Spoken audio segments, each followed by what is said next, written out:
Welcome to the London leg and the first of 2 days of action for this 12th stop on the Samsung Diamond League of 2010. The keen sense of anticipation for those 2012 Olympic Games pervades all of the UK, but the city and its iconic sites in particular feel the buzz, with the Olympic Stadium only a long javelin throw away from the very centre of London.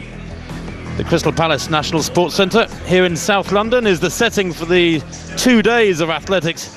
And 1 week after the balmy sunshine of Stockholm and almost 2 weeks after the European Championships, dozens of medalists from Barcelona are gathered to do battle. Although in the last 2 hours here we have had torrential rain. Well, fresh from his defeat to Usain Bolt last week, Tyson Gay is back and will be warmly welcomed by this packed house. But so will many of the 19 UK medalists from Barcelona on what promises to be a great first night at this ageing home of athletics in the UK. A lot of money up for grabs in the 27 events over these 2 days, but on day one, just 17 degrees centigrade, 67% humidity and very overcast. The heavens are threatening still above us. About an hour ago, it teemed down for some 20 minutes, and plenty of people out in the open here at Crystal Palace got absolutely soaked. Well, myself, Tim Hutchings, and Stuart Story with you for 2 hours now of the very best action from this Crystal Palace Sports Centre, built in 1964. It was the first ever synthetic track here, built in Europe in 1968. The action already underway in the stadium, and Stuart, the athletes out on the track for the first event, the 400-metre hurdles, but on the field it's been going for a little while. Yes, it has. The pole vault, as you can see, already going strongly. We've got a very, very good field indeed between Lavilliers and Steve Hooker, and of course Steve Lewis of Great Britain is there. Brad Walker, Lavillenie of France, the European champion, world bronze medalist last year, unbeatable this season, 10 out of 10 wins outdoors, and that is a very, very, I was going to say a good clearance. It's a failure, of course. And they really are struggling. Well, the first event on the track is the 400-metre hurdles for men, and it's a very, very good lineup indeed. The world number one versus the European champion. And there's the lineup. Gordon drawn in lane 1, Van Zyl in 2, Green in 3, Jackson in 4, Coulson in 5, Gaiman in 6, Sanchez in 7, and Williams of Great Britain in lane 8. Well, Jehu Gordon of Trinidad, 18 years old, 48-47 is best this season, so he's a youngster to look out for. Van Zyl, the South African, the Commonwealth champion, 3 times African champion, won the title just recently. Drawn in lane 2. The European champion, David Green of Great Britain, drawn in lane 3, 48.12, a magnificent performance in Barcelona.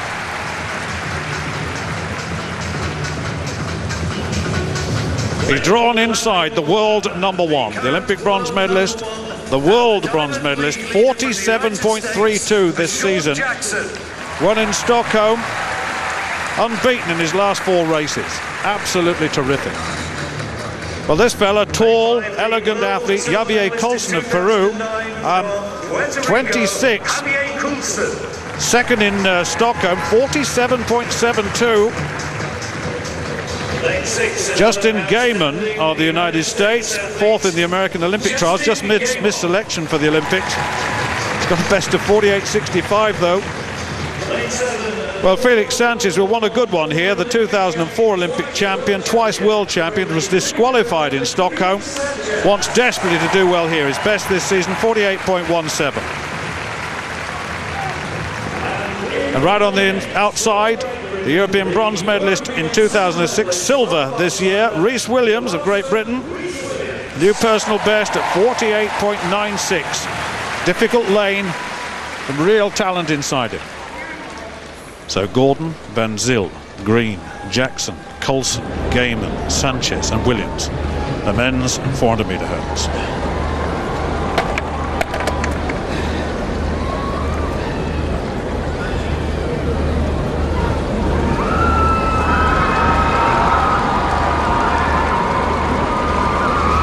European champion. Wonderful win in Barcelona.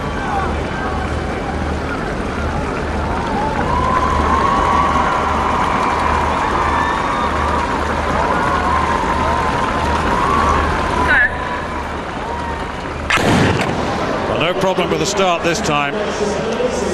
Not a lot into the moment, but Sean Jackson stuttering a little bit into that hurdle. Coulson going well, the tall figure on the outside. Also Felix Sanchez of the Dominican Republic. The big fella, Javier Coulson, has gone up very strongly indeed. Inside him, the very, very quick Bashawn Jackson, who has a terrific last 150 metres or so. Felix Sanchez going very strongly on the outside. They'll close him down as they come into the straight. Here comes the big man. Here comes Bashawn Jackson into the straight. Coulson leads. Jackson in second place. Green struggling a little bit against this talent at the moment. Here comes Bashawn Jackson. Bashawn Jackson versus Javier Coulson, and this is going to be tight. Jackson gets it. Coulson in second place, and in third place David Green. The winning time 48.13.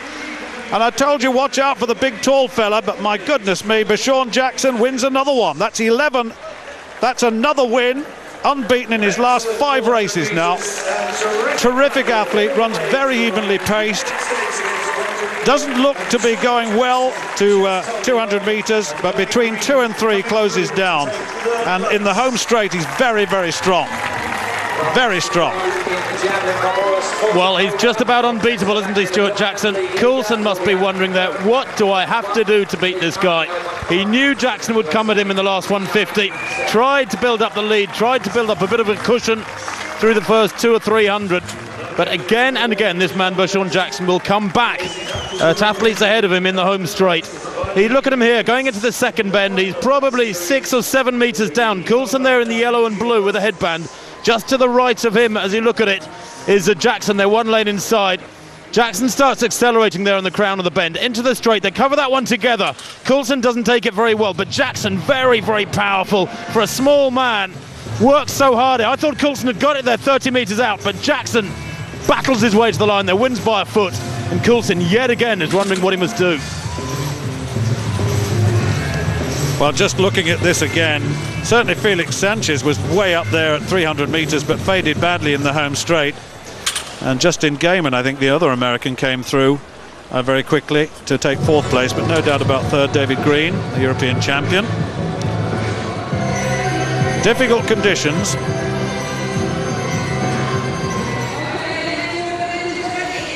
We'll have a look at the result of that in a moment, just to confirm all of that.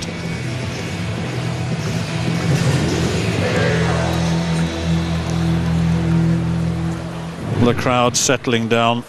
I'll tell you what, Stu, if anything, those clouds are darkening a little bit more, rather ominously, above South London here. This stadium, of course, will host this Diamond League meeting again next year, but then it'll be to the Olympic Stadium, probably about 8 or 10 miles north. Well, there have been 1 or 2 field events earlier on this evening. The women's discus is first.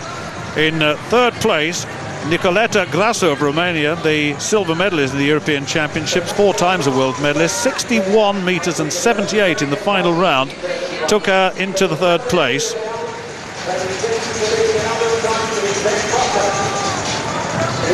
In 2nd place, Sandra Perkovic of Croatia, but incidentally, hers was a first round throw of 63 metres and 30, and that set the target for the rest. European junior champion last year, European senior champion this year, the youngest ever winner, incidentally. That was Grasu. Well, Perkovic, will come on to her in a moment. There she is. Terrific throw in the very beginning. You can see there's a little bit of sunshine at this stage in the event. Really worked well. Good delivery there and a very fine start, and that was 63.30, and the rest had to follow that. But fancy that, winning the European Championships last year, European Juniors last year, and then coming to Barcelona and winning the European Senior Championship this year. That's quite something. Very fast, good stance, unleashes that throwing arm. It's very active, and that, you can see, was clearly enjoyed. Well, there's the evidence, 63.30, and that 63.30 was good enough to hold a 2nd place overall. But the athlete from Cuba, Yaris Barrios, beaten only once this season, 65 metres and 62 in the first round. So 3 times the World Championship silver medalist. That was Osaka, Beijing, and Berlin, or rather major championship medals, the Beijing, the Olympic Games in 08. Barrios with 65 meters and 62. That was good enough to take it on this occasion. Very athletic. She's only fouled out once this season on the Diamond League program. There it is, 65-62, so that was good enough in the first round. Well, there's the result. Barrios 65-62, Sandra Peklavic 63-30, and Nicoletta Grasu 61-78 in third place.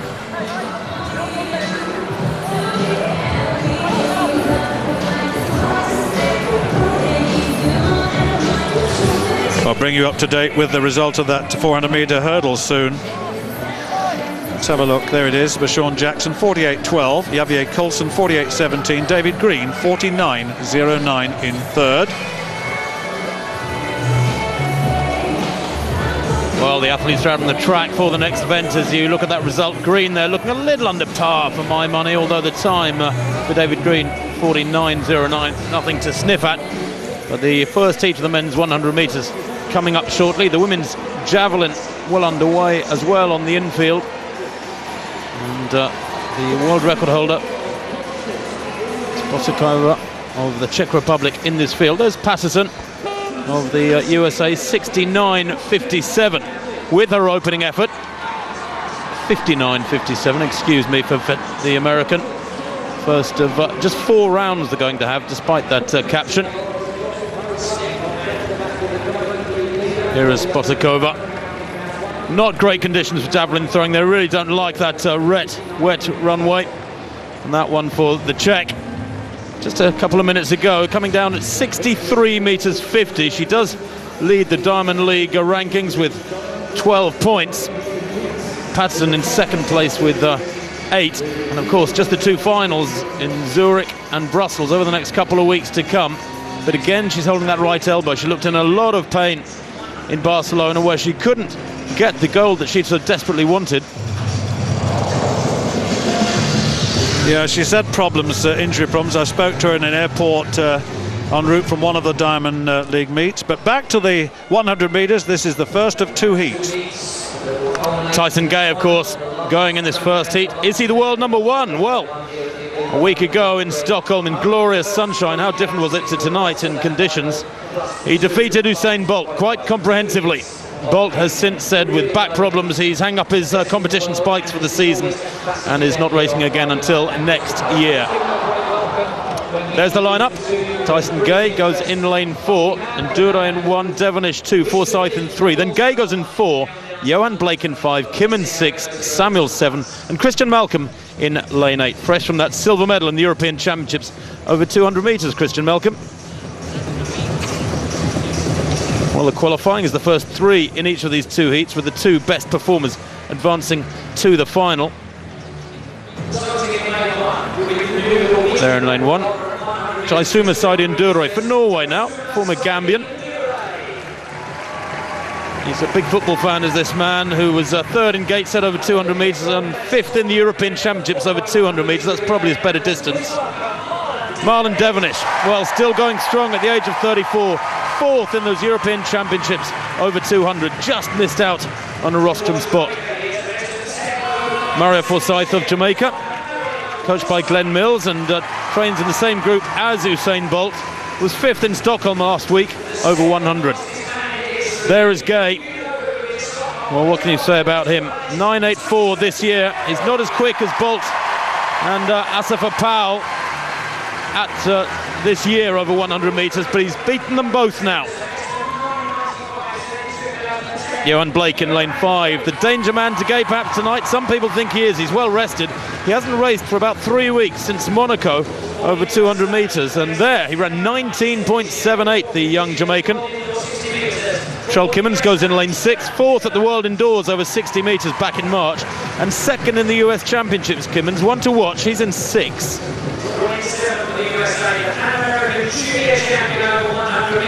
Jamie Samuels, another American there in lane 7. Comes here fresh from a 3rd place in Lucerne, where he won a separate under-23 race and has run 10.03 this year.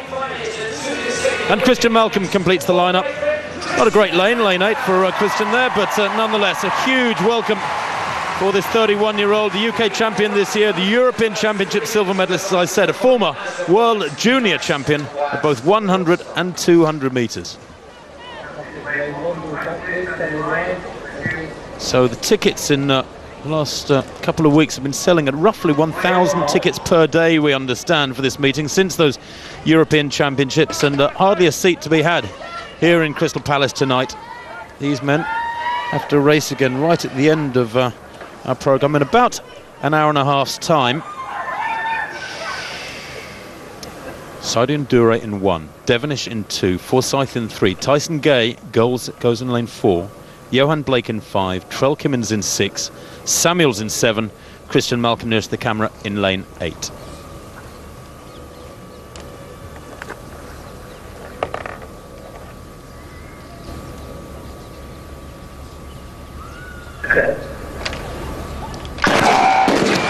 Well, I'll tell you what, that was Saidin Dure, I think, over in lane 1 to write a picture. Very, very clearly a full start from the Norwegian, and that could be him down and out. He's gone. We'll wait for it to become official, but look at this. Dear, oh dear, there is no cushion these days, no forgiving factor. One full start and you disqualify yourself, and there is only yourself to blame 99.9% of the time. I don't think there was much noise in the stadium just now, Stuart. No, not at all. The pole vault.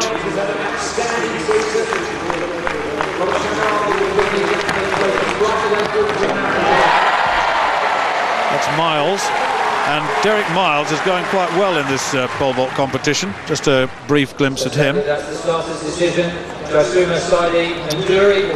Well, back to this 100 metres, first heat of 2, and unfortunately it was indeed Saidin Dure of Norway who has to step aside. He's a big football fan, this man. The Premiership season here in the UK, in England, opens tomorrow. Wonder if he's got tickets. So once again then, Marlon Devenish goes in lane 2. The lane beside him, lane 1, now empty. Mario Forsyth of Jamaica in 3. Tyson Gay, there he is, in lane 4. In wonderful form. He's had his own fair share of injury problems in the last few months, but he's in fine fettle now. Of course, Asifa Powell was due to run here at Crystal Palace. He is pulled out with a back problem. Johan Blake of Jamaica in 5. Trell Kimmins of the USA 6. Jamie Samuels, USA 7. And Christian Malcolm in lane 8. The first of 2 heats. First 3 go through by right to the final.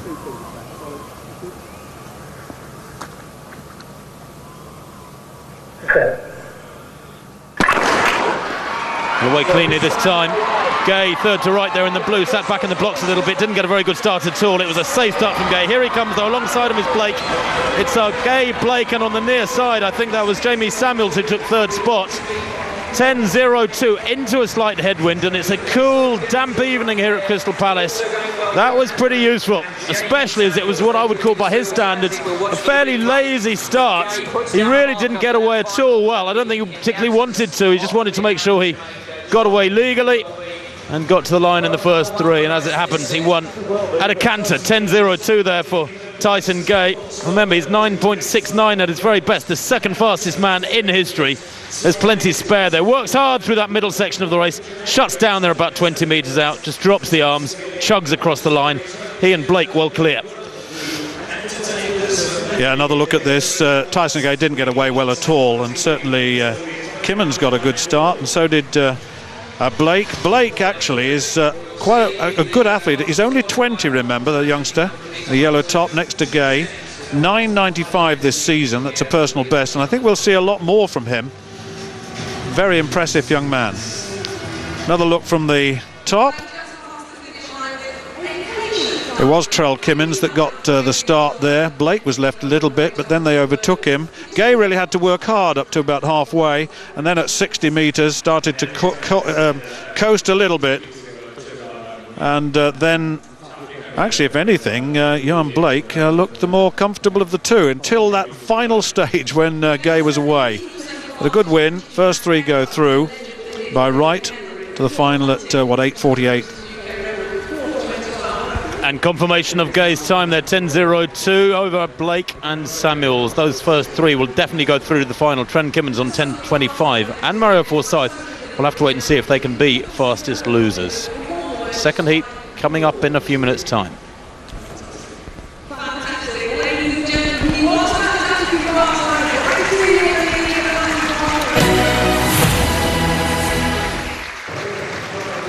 Well, the women's long jump finished some time ago. Helios Fountain of the United States.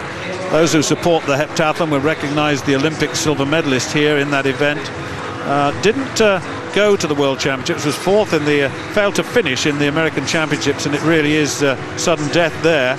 But she got third place here with a jump of 6 meters and 57, and that's not a bad jump in these conditions. Jessica Ennis is in the crowd here watching, because this young woman will certainly be one of her main competitors in the World Championships next year, as long, of course, as the championships of the United States go well. It was a good run. Just cuts down, chops down a little bit, a nice little hang. Doesn't quite get the leg shoot at the end. There's much more in the tank there, really, having looked at that. At 6 meters and 57, that was the last round of the long jump, so that was a very, very good, solid, competitive finish to her competition. There it is, there's the series 2.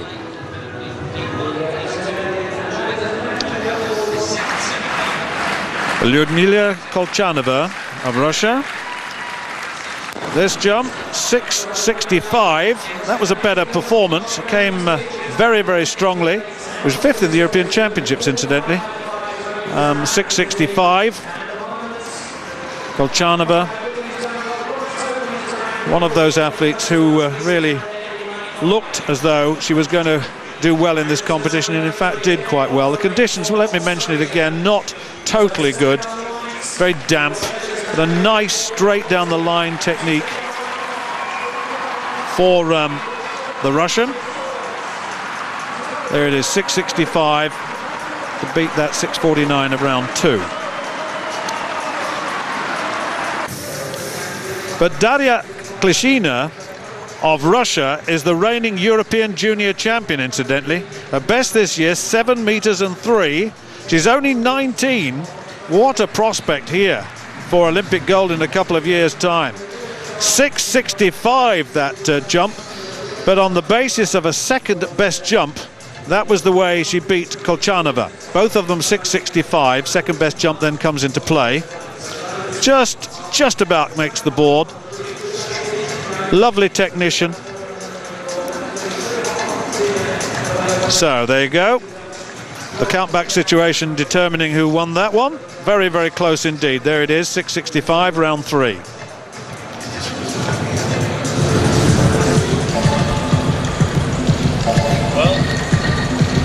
Confirmation of the win there for Klishina, 6.65 from Kolchanova, exactly the same distance as her best, but on countback the younger Russian taking it.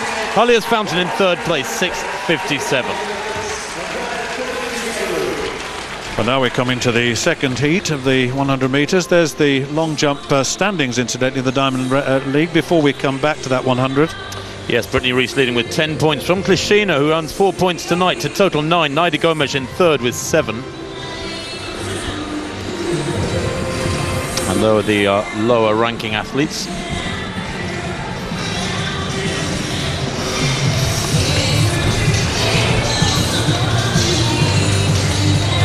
Well, the next event on the track will be the second heat of the men's 100 metres. Conditions clearly not too bad down there, although Gay was running into a slight headwind. Well, there it is. Spearman, Paget, Lewis Francis, Dix, Thompson, Martina, Rogers and Gilling. It's a very, very strong lineup indeed, particularly when you look to lane 4 and Walter Dix. We'll come through to him as we go lane by lane, if we do go lane by lane. Certainly Walter Dix, who beat Tyson Gay in the Eugene 200 metres, a terrific run it was indeed. But he's a 9.88 man this season. He got a bronze medal in the Olympic Games in 100 and the 200 metres. But Wallace Spearman on the right of your shot now and centre shot, world silver medalist at 200 metres, bronze at 2007 and 2009. He's very much a 200 metre specialist, but he's got a best of 10.15.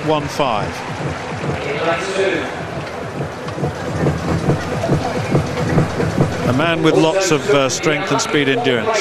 Travis Paget, well, he was fourth in the US Championships in both the Olympic trials in 2008 and the World Championship trials 2009. Diminutive figure next to Mark Lewis Francis. European silver medal. All those 10.18s, he was given the verdict. An Olympic gold medalist in the 4x1. Looking to get back to real form. Will need to compete against this fella. He is tough. 9.88, his best set this season. Very impressive as well is Richard Thompson. 2 Olympic silver medals from Beijing. Former American-based, Louisiana State, I'm told. Was third in Stockholm. Jurandi Martina of the Dutch Antilles. Fourth in the Beijing Olympic 100 meters, originally second in the 200 meters, then disqualified. He's clocked 1982, so it was disappointing for him. Mike Rogers, the US champion at 100 last year, indoor 60-meter champion, the last, for 2008 and 2010. To complete the lineup, Tremaine Gilling of Great Britain, English closed champion at 100 metres, got a best of 10.25. Good for experience for this fella. Just to remind you, first 3 and 2 fastest go through to the final. So, Spearman, Paget, Lewis Francis, Dix, Thompson, Martina, Rogers and Gilling.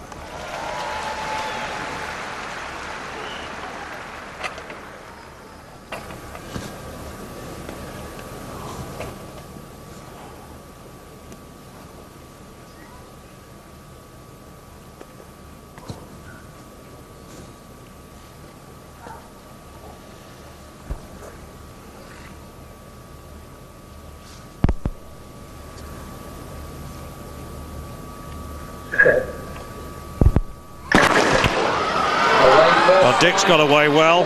So did Thompson outside him. Thompson and Dix, these two going very strongly indeed. So is Rogers on the near side. Dix gets it. Thompson in second place. We'll look to Spearman on the far side. He was very close for third, but we'll check on that in a moment. The time 10.08. So nothing to choose. And Richard Thompson, I said watch out for him, but certainly Walter Dix is a powerhouse. He really is. Mark Lewis Francis, we'll check on him as well for British viewers.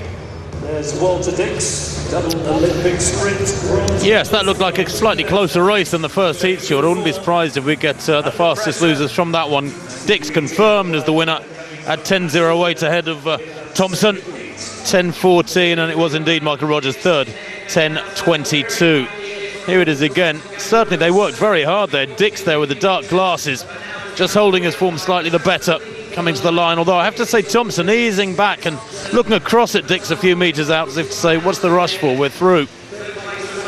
That final for them now, about an hour and a quarter away. And of course Rogers will be through by right as well. I can confirm that Wallace Spearman with 10.25 will also go through, as will Trell Kimmins. So the fourth placer from each of the two races will go through as fastest losers. Trell Kimmins from the first heat and Wallace Spearman from that second heat. They are running into a minus 0.3 wind there, and in the first race Tyson Gay minus 0.4. Not a great deal in it, frankly, although one feels that perhaps Gay was keeping his powder just a little bit drier. Yeah, another look at this. Certainly that was a very, very good start indeed by Thompson. And in the end, Dix, a big, powerful man. He really is a powerhouse. Came through that very, very strongly indeed. Let's just check on that. Walter Dix, 10.08. Richard Thompson, 10.14. And Mike Rogers and Wallace Spearman, third and fourth, 10.22 to 10.25.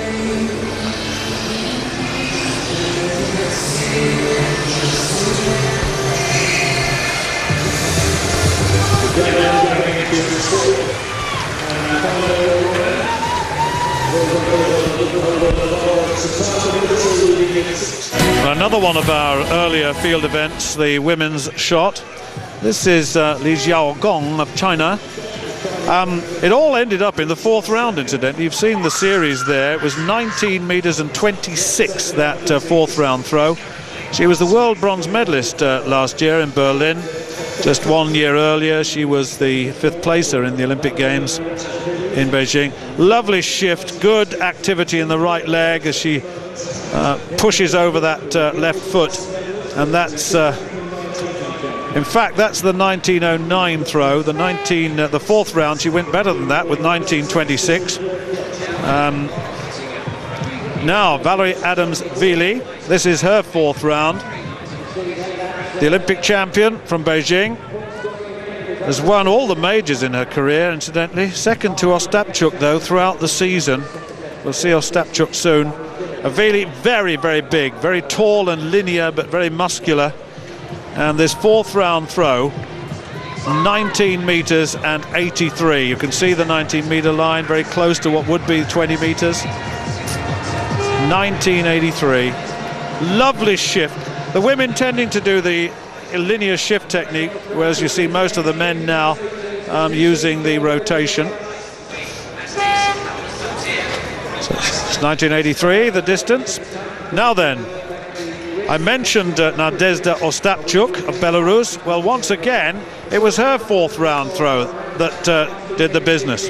Ostapchuk, the world indoor champion this season, also the European champion. Very, very powerful, really gets behind that, flicks it off the fingertips. Lovely and low, look at that, beautiful, high elbow, everything there. 20 meters and 27. A former world champion won that in 2005. There it is, 2027. And that was it. Not bad. We've seen better from her, but that's not bad. Well, there's the result. Ostapchuk, 2027. Valerie Adams-Vili, 1983. And then Gong, 1926, in 3rd place. The rest for you to see. Let's have a look at the Diamond League situation here. There it is. Ostapchuk, 20 points, invincible. Vili, 14. Ikovic, 4. And Gong, 2. But look at that, we've got a couple of 1 point, but Ostapchuk totally unbeaten this season.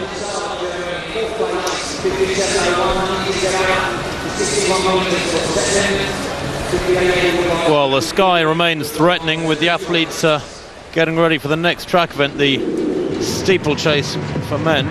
Back to the javelin, and Kara Patterson in round 2 now. Patterson opened with 59.57. This one from the American, slightly better, just beyond the 60-meter line, as you can see, around 61 meters. And that's in these potentially slippery conditions.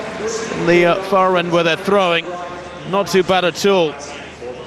Spotakova leads with that 63.50 opening effort, and she passing her 2nd round effort, and indeed the computers here indicating passing her 3rd round effort as well. But 61.77 for Kara Patterson puts her comfortably in 2nd place. 61.77. Christine Obergvoll, the 3rd round of this javelin competition. Obergvoll, the Olympic bronze medalist, Germany's only athletics medal in Beijing, incidentally, had a dreadful Olympics. Twice world silver medalist. She got a best this season of 66.74, incidentally. Lovely fast approach, stomps that left foot down. A little bit of rotation, doesn't quite keep that lead foot down long enough to work against it. Just a little bit premature on the hit. But that, once again, with Obergvoll, 58.45, and she can do better than that. I think the look on her face tells you.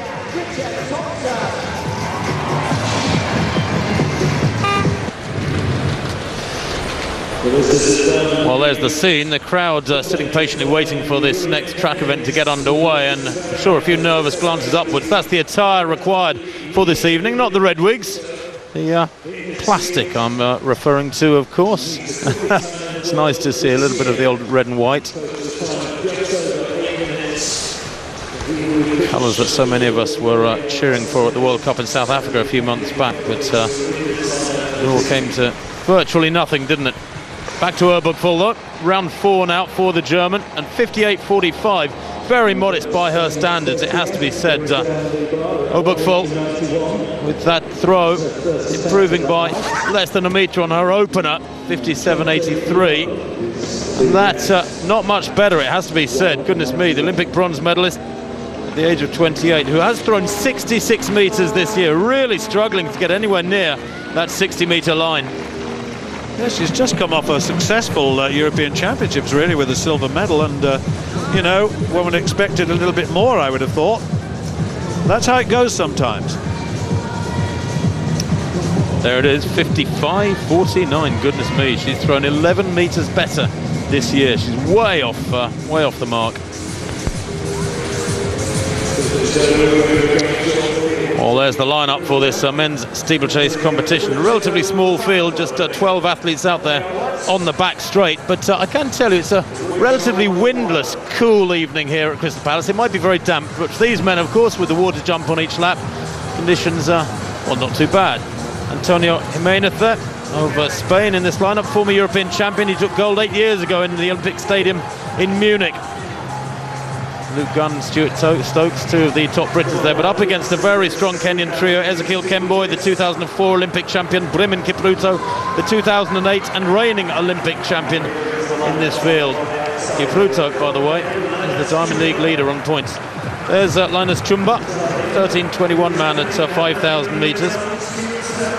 Won in Gateshead, incidentally, a few weeks back. You may have seen that one. Stuart Stokes and Luke Gunn, the UK champion. Steve Slattery, third in the US Championships. Not been in great form this year, 8:24 his best.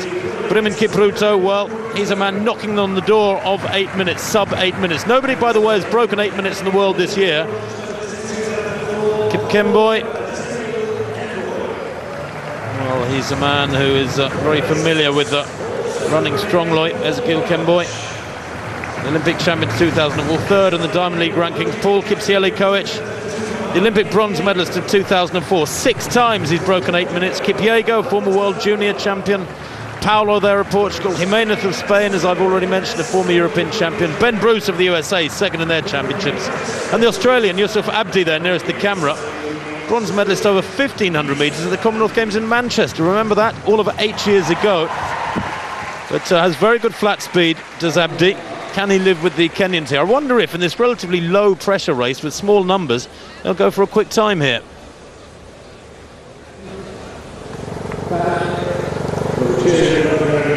Fastest time in the world this year is by Brimon Kipruto. He is the Diamond League leader, just outside 8 minutes. With that world record down at 7:53 by Said Shaheen, going back to 2004. Surely we'll see a sub 8 minute clocking before the end of this 2010 season. Perhaps they'll do it at the Commonwealth Games in a few weeks' time. They're in October.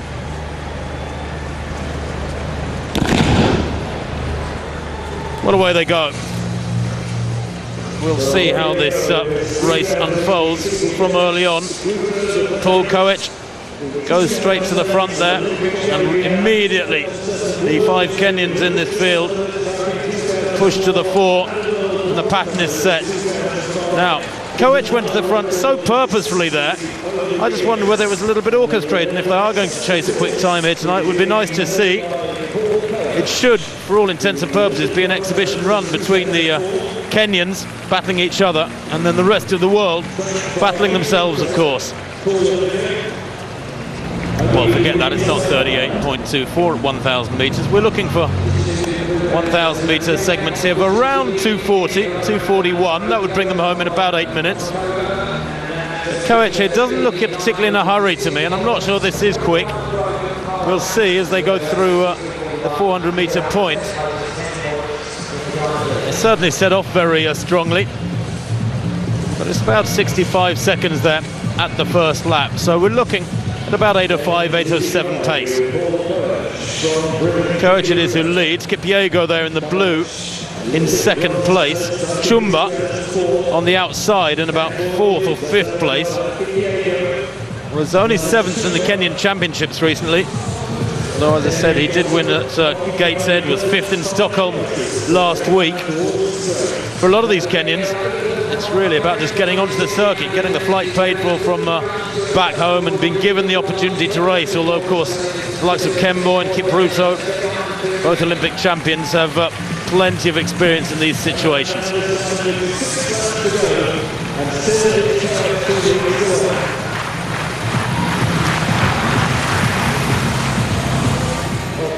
Well, in the early stages of that race, we'll just come back to confirm the javelin. Linda Stahl of Germany was third in the competition. Surprise new European champion, incidentally. Won the under-23 title back in 2007. Was sixth in the world final last year, just to give you one or two statistics. In third place here with 59 meters and 60. The event didn't really take off. And this athlete has got a best of 66.81. Had a very good European Championships. Hits that quite well, but the javelin not flying today. Have a little look at it. Long arm, hits it long and hard, but sub 60. So there is the series. 2 no throws and 59.60 for Linda Stahl in third place.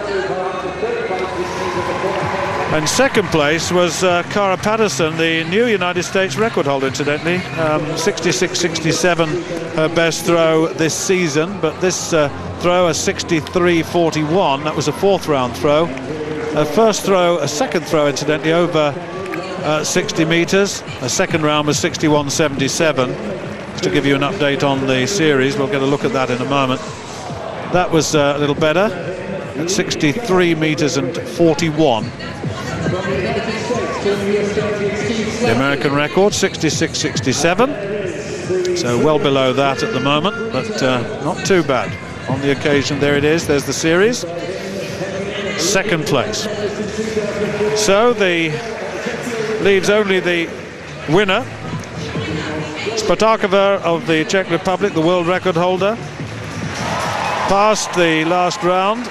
She won with her first round throw of 63 meters and 50, and let's just confirm all of that.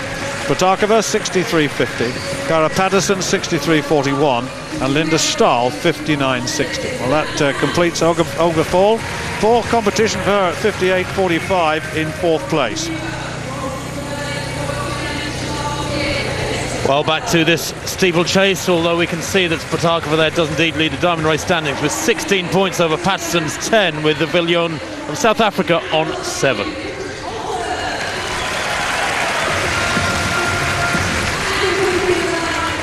Well, they went through 1 kilometre in 2:54. It was very slow, in fact. I thought they set off at a reasonable tempo, but they've been reduced virtually to a jog over the last couple of minutes. And now with 4.5 minutes on the clock, you can see everybody's still in contact with this field. They really are playing a cat and mouse game, the Kenyans up front, with each other. I don't think they're interested in a quick time at all here tonight, because that is pedestrian by their standards, it has to be said. Still the pattern the same though, the Africans up front, the rest of the world further back. As they come off that barrier, it's still Koech who leads with Kipyego on his shoulder. The pattern has been set from very early on. Nobody committing themselves and nobody prepared to make a move. Yeah, it will be interesting to see who takes this on with 3 laps to go in this steeplechase. Koech has been there or thereabouts, just outside 8:02 this season, as Tim has said. Won in New York, was third in Lausanne, second in Paris, won Stockholm just recently. Koech, very, very competent Olympic bronze medalist back in 2004. He's got all the experience, all the pedigrees, half a dozen times below 8 minutes for steeplechase, but as Tim was saying, not this season. It's very difficult to find, but look at this. All of a sudden, there's a subtle injection of pace, and Koech and Kipruto and Kipkemboi get away, and there's a significant gap. Well, there is indeed, yes, and that second kilometre much quicker. 5:42 for that second kilometre. I say much quicker. Actually, it was a 2:48, the first kilometre 2:54, so 5:42, still not fast by the standards of these men. And I would expect they come into the straight now with, just over 2 laps to run. See a fairly tasty split for this final kilometre segment for what it's worth. The winning time won't be quick by their standards, but these three well away. Koech, Kipruto, Kipkemboi, they are the big three. Koech, who is second in the Diamond League standings, wants the points here, remember. He desperately wants those points, as Koech. Good prize money here, and good prize money, remember, too, for the overall Diamond League situation. If you can take the title, so to speak, for each of the 27 events, there's very, very good prize money up for grabs. Koech in second place at the moment, but on 9 points, the same as Kipruto. Koech pushing hard. Kipruto there in second place, who leads on the overall standings by dint of his win-loss record over Koech. Third place, Kemboy. Oh my word, Kipruto almost going down there. Real loss of concentration, and Kemboy comes through on the inside just to take advantage of it. He almost went down, did Kipruto. I don't know what he was thinking of there. These guys are used to wet tracks, remember, for obvious reasons. Just over a lap to run then. Koech, the race-long leader, at the bell, just 1 metre ahead of Kemboy. Kipruto, the Diamond League leader, the reigning Olympic champion and world champion back in 2007, in third place, but stumbled so badly in that penultimate water jump. I wonder if it took anything out of him. Clears that one and loses a bit of ground on Koech, who's such a good hurdler. It's Koech at the moment down the back straight. Now, who's got the change of pace here with 250 to run? Koech gauges his pace for that one. Kipruto moving wide now. Looks full of running, doesn't he? The taller of these three men in the blue and yellow there moves onto the shoulder of Koech, the bronze medalist in 2004, up against the reigning Olympic champion. Koech kicks hard there off that final barrier as he sneaked a few yards on them there. Kemboy forces Kipruto wide there. It's going to be a win for Koech here, surely. He drives hard off the final barrier. A couple of nervous glances over his shoulder and another one, but he wins it. The others resign themselves to second and third. It's a win for Koech in 8:17. Kemboy third, Kipruto in third rather, and the rest of them chasing home. But what a huge gap opened up in the last couple of laps. Chumbo winning the battle for fourth place, just ahead of Jimenez, the Spaniard, with Bruce and Abdi back in 6th and 7th. That winning time, as I was saying early on from the splits, we knew it would be very modest indeed, but Koech taking maximum points and should take the lead in the Diamond League standings, Stuart. Yes. Well, how many times have we seen Paul Koech totally define the tenor of a race this season? He really is a talent. It looked as just at the moment as Kipruto might well come through. It looked, as you said, full of running, stumbled off that, and then he allowed Kemboy to come through. So he had the world champion, the Olympic champion, and a former Olympic bronze medalist, and it really is a repeat of the story we've seen so often in Olympic and World Championship competition. Kenya 1, 2 and 3, and look at the way he came off that hurdle. Terrific momentum there. So Paul Koech from Kemboy, from Kipruto, in that order. Kemboy just giving up a little bit in the final stages as far as the time was concerned, but that was a true run race, let's be clear about it. Slow to start, then there was a subtle imparting of pace, and that left the rest, and then the final 400 meters, well, it was down to racing, real racing.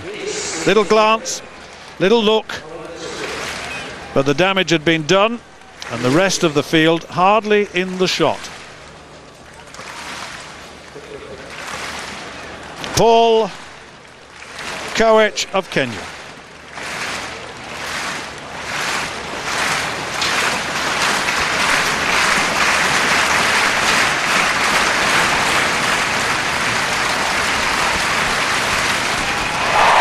Well, we go to the high jump now, the women's high jump, which is in full flow. Ruth Petilla of Spain, one failure already for the Spaniard at 1.91 m.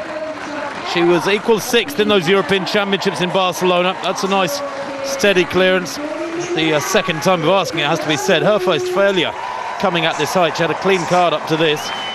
Blanka Vlasic, incidentally, going over first time at this height. The European champion as of a couple of weeks ago. Irina Gordieva of Russia. Well, failed to qualify for the final at those European Championships. Gordieva, 1.97 jumper this year. Here she goes, third attempt at 1.91, just slides over that one. Very, very slightly built, isn't she? The power to weight ratio for these athletes who have such powerful legs, absolutely fantastic. But there wasn't much room to spare there, it has to be said, and she's living dangerously, isn't she?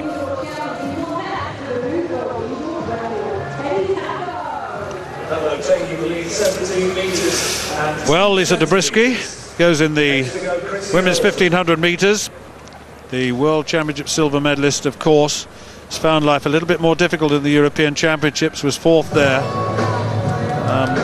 Let's have a look at the full lineup for you. Moser, Waitman, Donahue, Steph Twell, Jamal, not yet back to the sort of form that we are used to seeing in Jamal, Markstad, Dibaba, Langat, Nancy Langat, of course, who will watch her, the African champion. Worth Thomas of the United States, Alimova, Robry, there's Zabriskie, Browning, Mischenko and Smith. Should be a good one, this. There are no pacemaking in this race. This will be a true run race, and we shall see who will take it on. Very interesting to see how Alminova goes, the Russian, who had that fantastic 3:57.65 race just, I think that was in Lausanne. A very, very fine performance. We thought, well, my goodness me, she won it so easily. She's bound to win the European title, but she didn't. She was well down in 6th place. But Zabriskie will be looking to do well in this, and it's good that there aren't pacemakers. It'll be a true run race, but who will take it on? 3 3/4 laps of the track. A sprinkling of youth, a sprinkling of experience.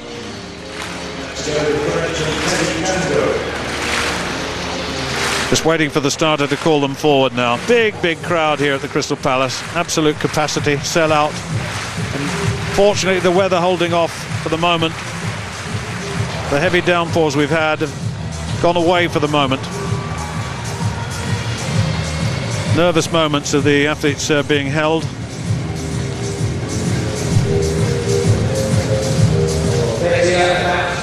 Just waiting for the start time to be reached. I mentioned Jamal, 4:03.29 this season. She's a 3:56 athlete at her best.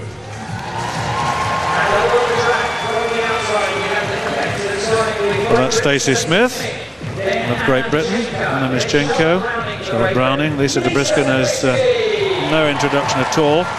Shannon Robry, the American, next to her. Here's the young woman I was mentioning, Alminova. I just wonder how she'll go this time. Worth Thomas, Langat there. Watch for Langat because she is in very good form indeed. Hasn't broken 4 minutes yet. Dibaba, another one of the Dibabas in this race. Markstad. There's Jamal, Mariam Jamal. Steph Twell, Erin Donahue of the United States, and Laura Waitman of Great Britain. And that's Sandra Moser, American champion, 3 seasons. She's won an indoor title too in the United States. So 3 3/4 laps of the track. Women's 1500 metres. Well, the world lead time is the lead time held by Alminova, and all of a sudden it's steady. Jamal on the left of the shot. You can see Zabriskie, who will want to keep out of trouble. She's got better tactically just in recent months. Zabriskie, Jamal in 3rd place. It's very, very steady indeed. Very slow, and I just wonder, Tim, if someone's going to actually make a race of this. Well, I'm a little surprised, I must admit, Stuart. I was expecting Alminova to do her usual thing and lead off from the front and try and rug the legs off everybody, but it didn't work for her in Barcelona, and she's obviously choosing to make this a tactical one. This probably plays into the hands of Lisa Zabriskie, who is so powerful off the final 300 or 400 metres under the tutelage of George Gagne. I felt she did leave herself with an awful lot to do in Barcelona, though. I know she was desperately disappointed with her 4th place there and outside of the medal. She's worth so much more than that. But this is bunched dangerously, isn't it? Nancy Langat there, the Olympic champion, running wide off the curb in the blue shorts and staying out of trouble, as is Jamal, but this is very, very slow. We'd be looking for a first lap here around 64-65 seconds, and it's way outside that. Well, certainly Langat in the red top there. No international wins, incidentally, in 2008. Then she took the Olympic title with a personal best, not in the heat, but also in the final. Now, Steph Twell at the lead has got to push this along if she's got any chance at all. She's got a 4:02 this season. But my goodness me, she's certainly not got a sprint finish, and at the end of this race she's got to need to run the legs off some of these people. Langat looks very, very strong. Worth Thomas, I think that is, in 2nd place as they come into the straight. Yes, Steph Twell, I think, probably feeling well.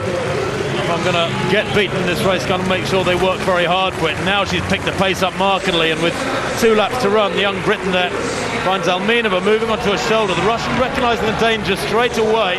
Lisa Zabriskie off the curb, which is good tactical sense there in the blue shorts in about 4th or 5th place, because when it's slow, you really can't afford to be boxed and have somebody kick away off the front and snatch 10 metres out of you.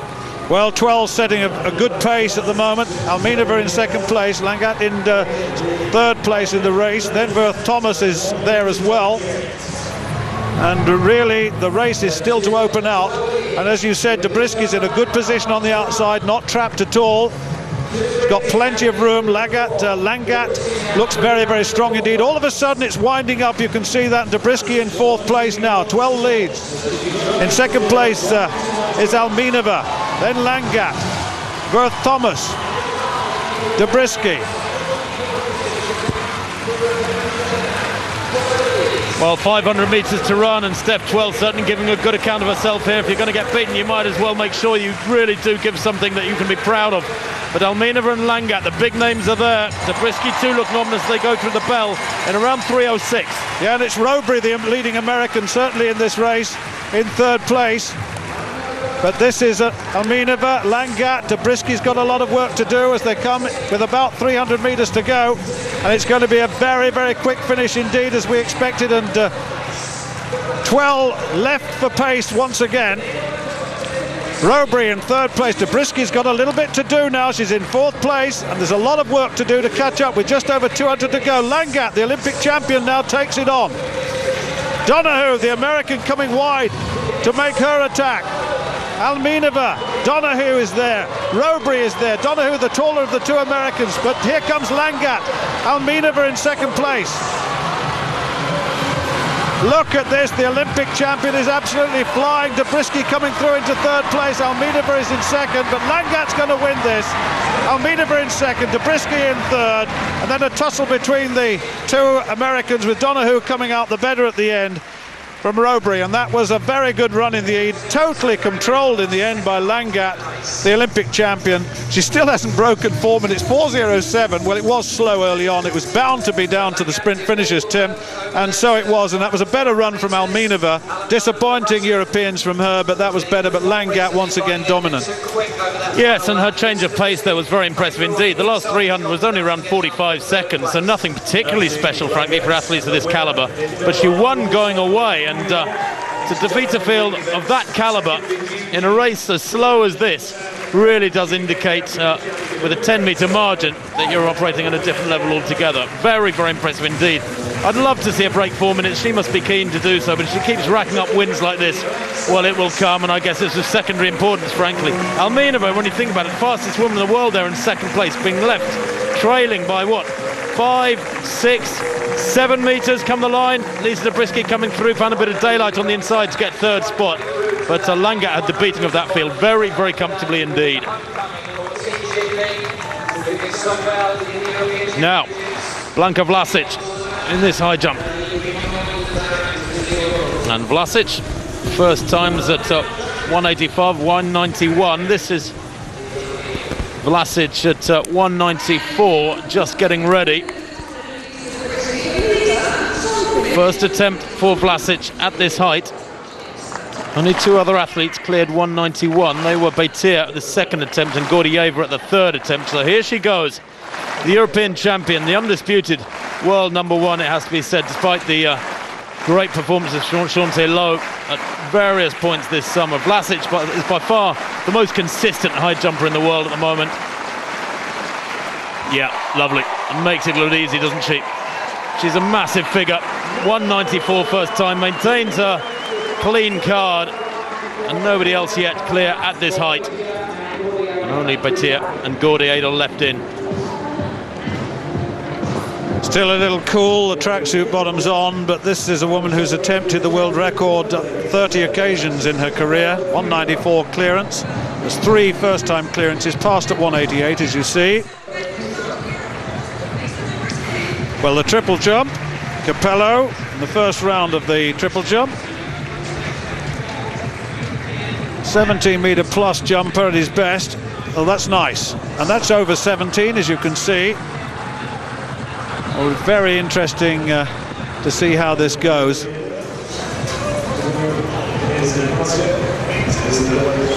So Capello, world bronze medalist last year, second in Paris, third in Stockholm, 17:55 his best this season, incidentally.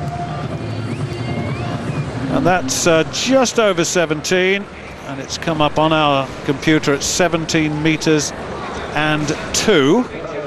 Hits the board quite well, actually.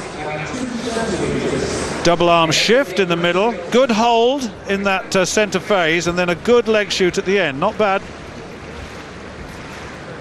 Conditions not absolutely perfect, but there it is, 17:02, and that is the lead, as you can see.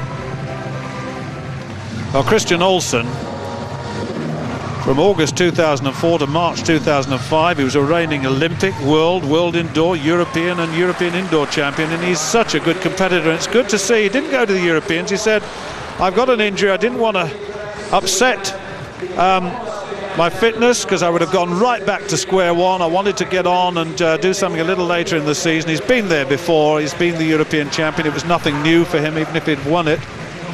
16 meters and 94 up on our board, so that's going to put him in second place. Nice little hang at the end. Another little look at Olsen. Many fine competitions with Jonathan Edwards towards the end of Jonathan's career. There it is, 16:94. Well, we can show the result of that women's 1500 metres. Nancy Langat winning very convincingly, over a second ahead of Alminova, the Kenyan. Lisa Zabriskie in third spot there. Place times obviously look very modest with that slow opening pace. And that's the price you pay. Steph Twell down in 13th despite a brave run. And the Diamond League standings now, with Nancy Langat racking up points race after race. Dominant totally, 17 points there out in front for the Kenyan. Over Almina was 8 points, with Burka in third on 7.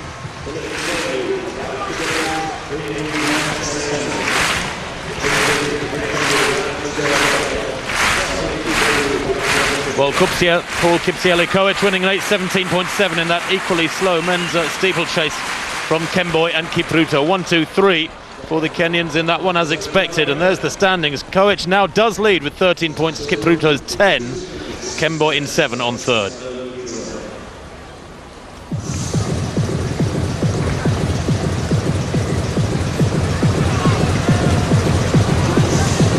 Well, the next event on the track, the men's 800 metres, and what a field we have here. The American champion Nick Simmons goes in lane 3, has that lane to himself, but it's a fairly crowded field, this. Some 12 starters in there, including Andrew Wheating of the USA, the new American middle distance find this year. Massive lad at 6'5", and he's run tremendously well all summer. Mike Rimmer, of course, the European Championship silver medalist for Great Britain, was so disappointed with that run 2 weeks ago in Barcelona. But he was beaten by the better man on the day, the Pole Lewandowski. There's Jaego and Wheating. Wheating is 6'5", as I said, towers over little Jaego there, who was one of the most consistent Kenyans on the circuit, former world champion. That was in 2007. There's Mike Rimmer, coached by Norman Poole, and he's had a lovely season. 5 times UK champion, second in those European Championships, Mike Rimmer. And he really has moved up a notch this year with a personal best of 1:44.49. But just a word of warning, there are 5 men in this field faster than Mike Rimmer this year. Amongst them Kaki there to the left of picture, the pre-race favourite surely. The world indoor champion in 2008 and earlier on this year, and Kaki the second fastest in the world this year. Davis Robinson is the pacemaker, and it's planned to be quick. 49.4 they want at 400 metres, and 76 seconds at 600 metres. There's Niall Brooks, English junior champion. He's strong though, 3:38 for 1500 metres at Gateshead, the 19-year-old. He trains with Mike Rimmer, incidentally.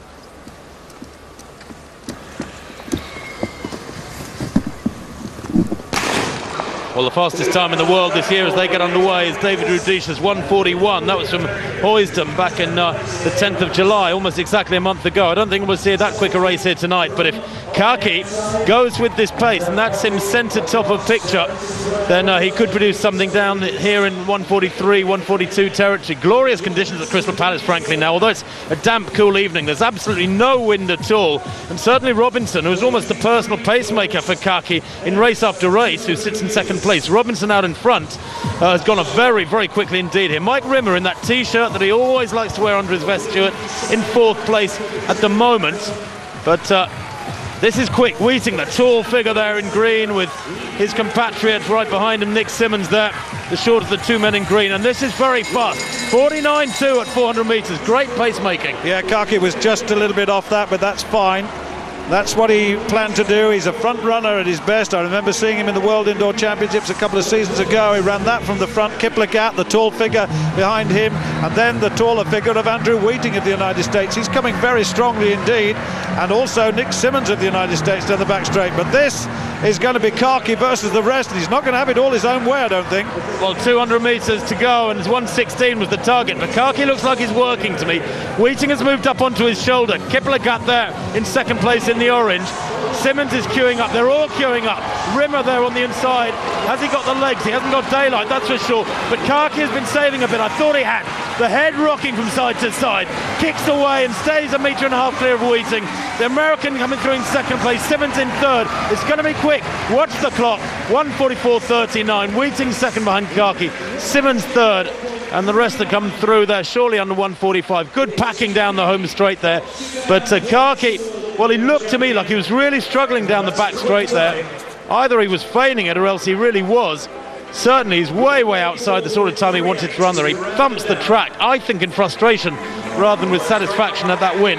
Mike Rimmer just didn't have the legs here tonight, despite having the home crowd support, maybe a little bit of fatigue with taking that race on in Stockholm last week, Stuart. Yes, indeed. And if you go back to Oslo, his 1:42.23 was the fastest ever time not to win a race. Kaki was behind Rudisha, the Kenyan, who very narrowly missed the world record just a couple of weeks or 3 weeks ago. But here he is struggling. You're quite right. He's rocking and rolling from side to side, and he was hurting, I can tell you. And it's a very good run by Andy Wheating of the United States, and also Nick Symmonds, the two Americans going very strongly indeed here. And Kaki was delighted that the line arrived, I can tell you. He was hurting. Well, that was a personal best run from Wheating. Kaki there, very run-of-the-mill time for him. He's run almost 2 seconds quicker than that 1:44.38. But Wheating in second, Symmonds in third. And as Stuart said, the Americans going really well at the moment. Their middle and long-distance scene going through a rejuvenation.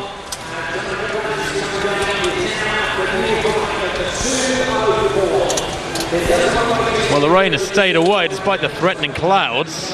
Well, this is Tam Go, a man who set the world alight in the triple jump in the World Indoor Championship, set a world indoor record, 17.90, then was only 2 centimetres off 18 metres in New York. Hasn't found the form that showed him his way to those big distances. That was ragged, very ragged indeed. He's got such awesome talent that he's trying very, very hard. And really, if he could just relax, then the performances might well come. But that was very ragged. Not good at all. Hits the board or thereabouts, stumbles a little bit towards the board, and then that, look at that, is standing up. That was, if I underline that with the word dreadful, that would probably be kind. That wasn't very good at all.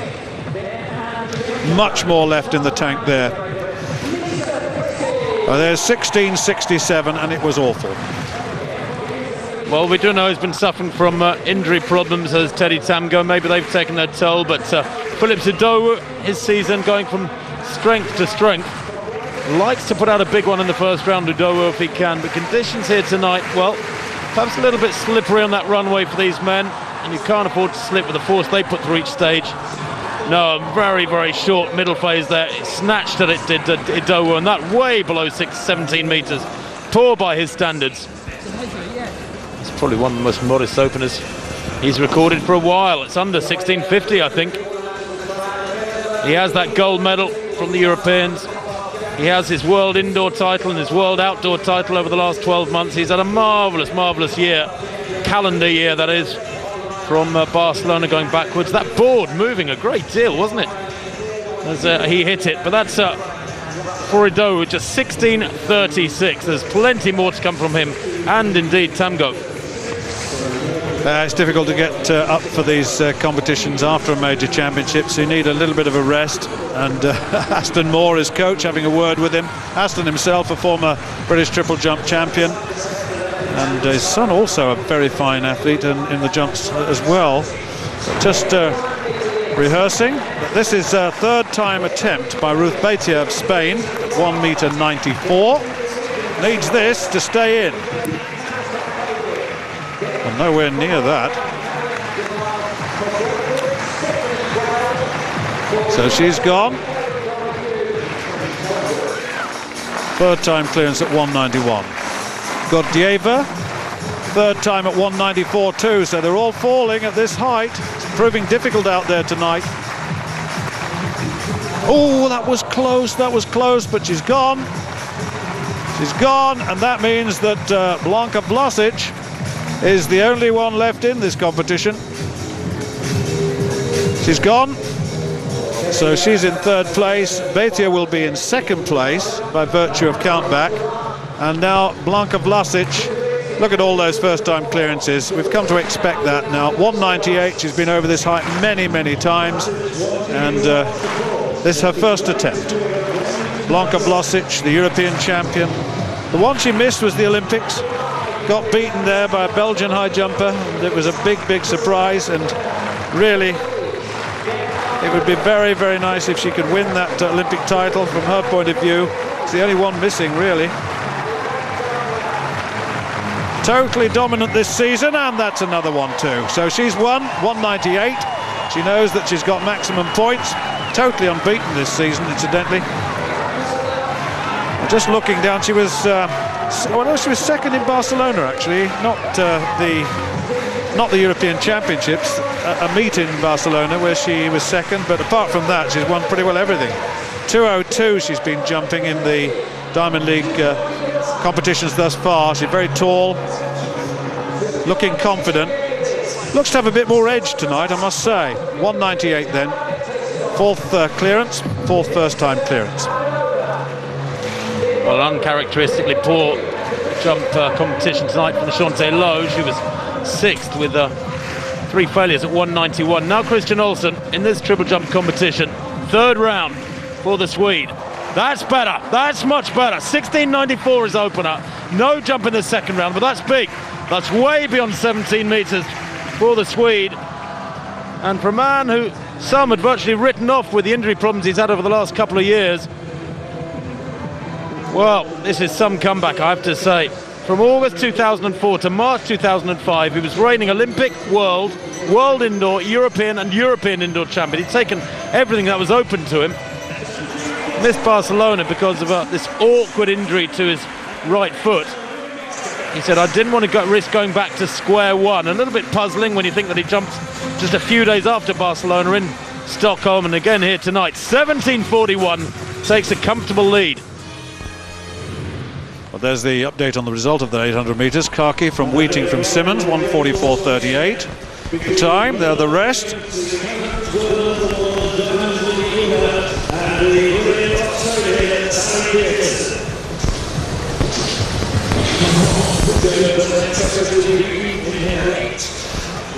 Just having a look at the heats of the 100-metre hurdles which took place earlier on, and this was Sally Pearson of Australia winning that quite comfortably from Queen Harrison of the United States, and Perdita Felicien in third place, and the first three to go through to the final. In the second heat, of course, we had Lolo Jones of the United States. Lopez Schleep of Canada came through on this very strongly, just alongside Lolo Jones there. Lopez Schleep wins it, Jones in second place. Ginny Crawford actually crawling into third place there, and so they were the three qualifiers by right. And so let's have a look at the start list for this final. Carruthers drawn in 1. Vukasevich in 2, Pearson 3, Jones 4, Lopez Schleep 5, Harrison 6, Crawford 7, Felicien in lane 8. Well, on the near side is Daniela Carruthers of the United States. Has a good season thus far, just a lapse in Stockholm. She's done some very fine running already this season.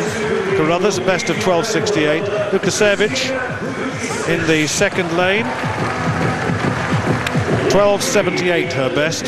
Now here's the Olympic silver medalist. She's just come onto the scene in the last couple of races. The Oceania record holder, 12.57, but she ran 12.57 in Stockholm and 12.59 in Lucerne. But Lolo Jones, twice the world indoor champion. She's the reigning champion, defended her title in Doha earlier on this season. Should have won the Olympic title, but stumbled off the last hurdle, or the last but one. Priscilla Lopez-Schleep of Canada, Olympic bronze medalist, world silver medalist last year.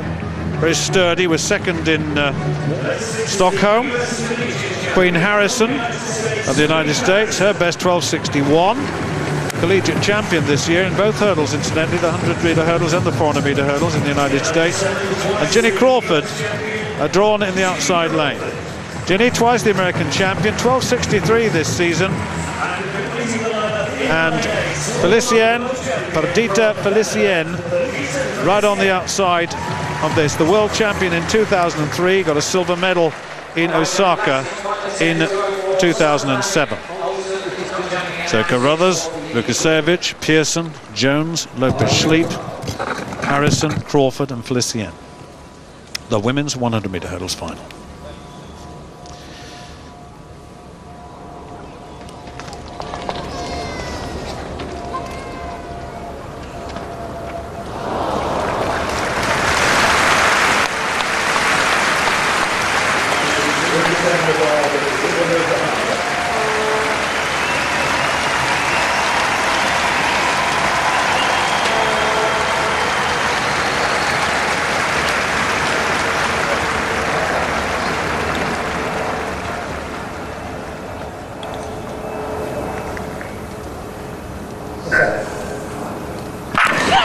Oh, Pearson got a very good start again, very good start, and she's leading this race considerably. Lopez-Schleep in second place at the moment, Lolo Jones coming through, but Pearson going well.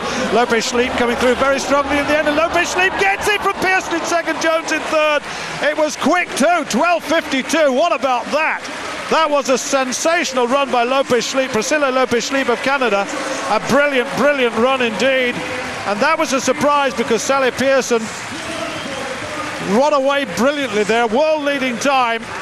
What a race that was. Terrific run. She looked good in the heat certainly, but Pearson looked better, but not in the final. Wow, 12.52. Meeting record to boot. Well, I can't believe that they actually caught Sally Pearson. Lopez-Schleep must have come through like a train in the second half. She got a wonderful start to the Australian. Spoke to Sally earlier on this afternoon in the hotel. She was very bubbly and happy with her recent form. She's been running superbly, very consistently. Third from right there. Look at the start she got. She tore away from Vukicevic, second to right. She's got a good lead here. But they do work hard to come back at her from here on. Lolo Jones never lets up on the pressure. And Lopez-Schleep just begins to claw her back around that barrier and then that penultimate barrier. There she goes, wins it actually, going away. Pearson, I think, maybe shocked herself at how far ahead she was after a couple of flights. Look at it from the side. She's got a good lead here. Lolo Jones hurdling very well between these two. The times are quick behind Lopez-Schleep's win, but gosh, did the Canadian get on top of the barrier as well there. Very, very quick snap with that lead leg. Drags the lead leg, the trail leg through very fast too. And she's quick between the barriers, we know that. 12.52, as you said, Stuart, fastest time in the world this year, and a meeting record. Confirmation of the win for the Canadian. Sally Pearson in second place, 12.61. Lolo Jones, 12.66 in third. Times are quick.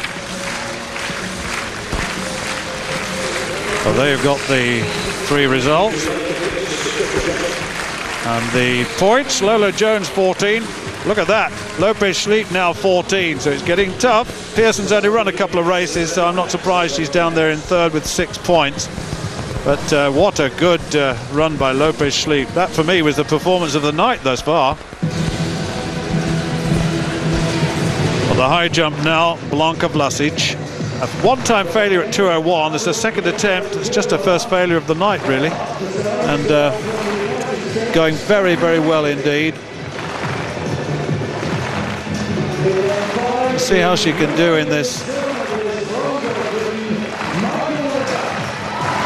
second attempt then. 2 meters and 1. Oh yes! Oh yes! Well, that's absolutely superb. Much enjoyed by the crowd. That's another win. I mean, she's already won the event at 198, but thoroughly enjoying this. Very tall. Not a particularly quick approach. It's very rangy, but look at that inside knee. It drives high, drives the bend into the back, gets the heels out of the way quickly. Real attack of the bar. Wonderful stuff. There's more left, I think.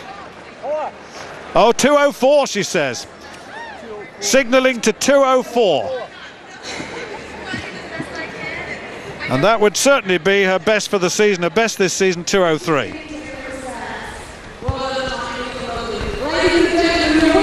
Well, the lineup for the next event on the track, the women's 200 metres. What a quality field this is. Allyson Felix there in lane 4 has lost just once this year. She's the Diamond League leader, the American. That's a good draw for her too. Outside her, the Olympic silver medalist at 100 metres, Karen Stewart of Jamaica. And inside her, the European Championship silver medalist from Ukraine, Brizhkina. There's Abby Oyepitan of Great Britain. She was 7th in the Olympic Games in 2004 over this distance, 200, but has had a dreadful time with a lot of injuries in the years since. Now 30 years old, and she keeps plugging away, but the injuries persist. Sharon Simpson, Olympic silver medalist, shared that Olympic silver medal with Karen Stewart, her Jamaican teammate. She goes in 2. Brizhkina, the European Championship silver medalist, took a gold in the sprint relay as well for Russia. She goes in lane 3. Both her parents are Olympic champions from the bygone eras. There is Allyson Felix. Lost only once this year. That was to Veronica Campbell-Brown in New York over 200 metres. Since then, it's been win, win, win. She's won 8 out of 9 finals this year. Most recently in Stockholm.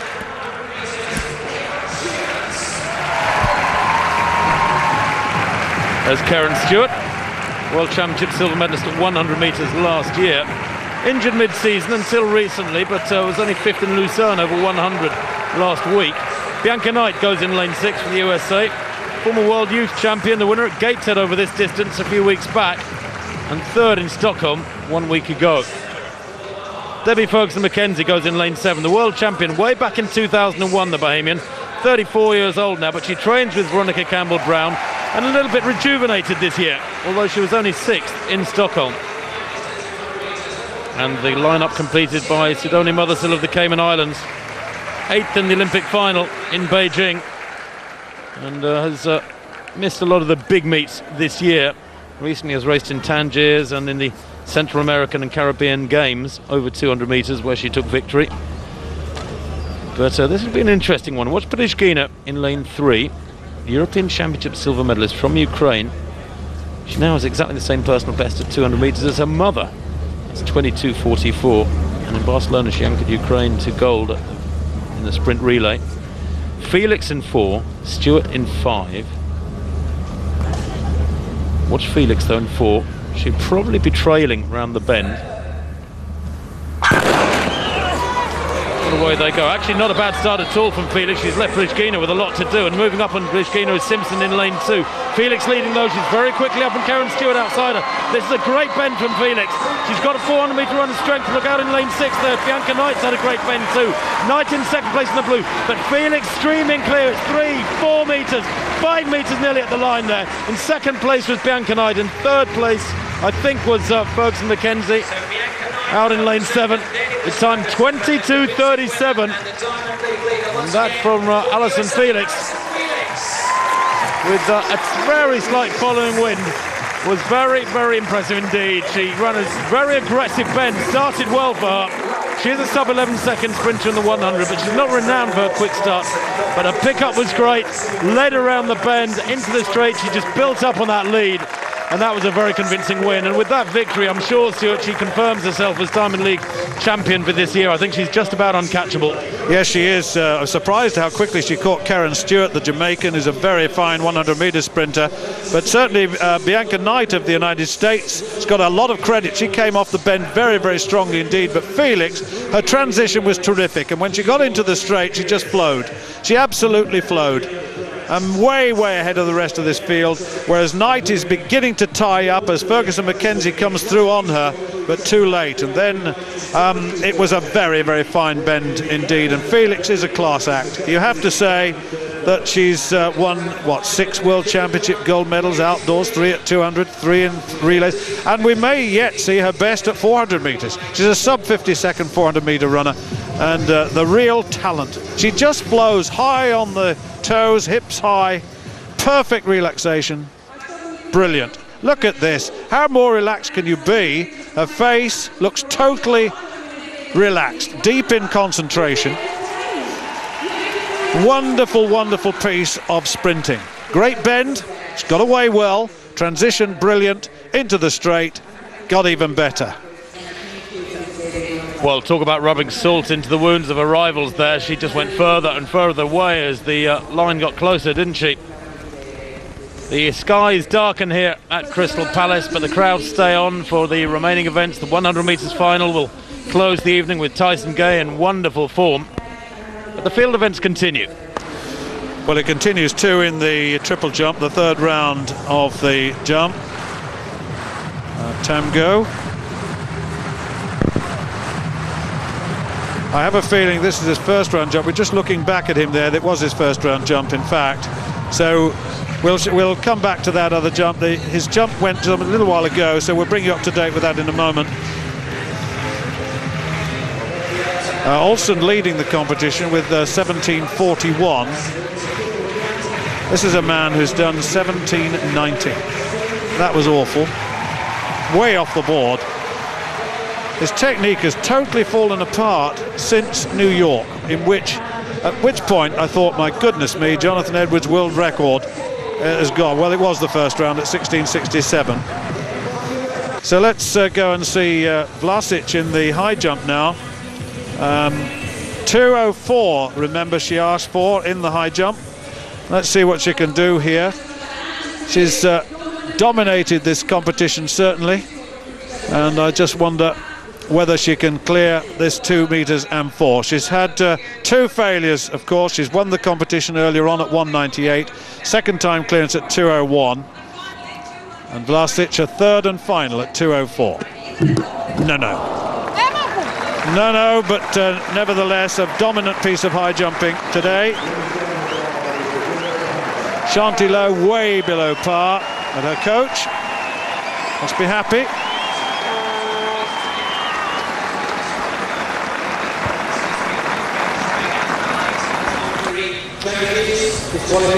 Well, confirmation of that win for Blanka Vlasic, 2 meters and 1 centimeter, winning by several heights over Ruth Batira, Spain, with Gordieva in third place for Russia, a long way down. And overall, of course, Blanka Vlasic dominating the high jump more than in any other discipline. I think her lead, 24 points to Shanti Lowe's 10. She had a bad night, the American tonight. Batira in third.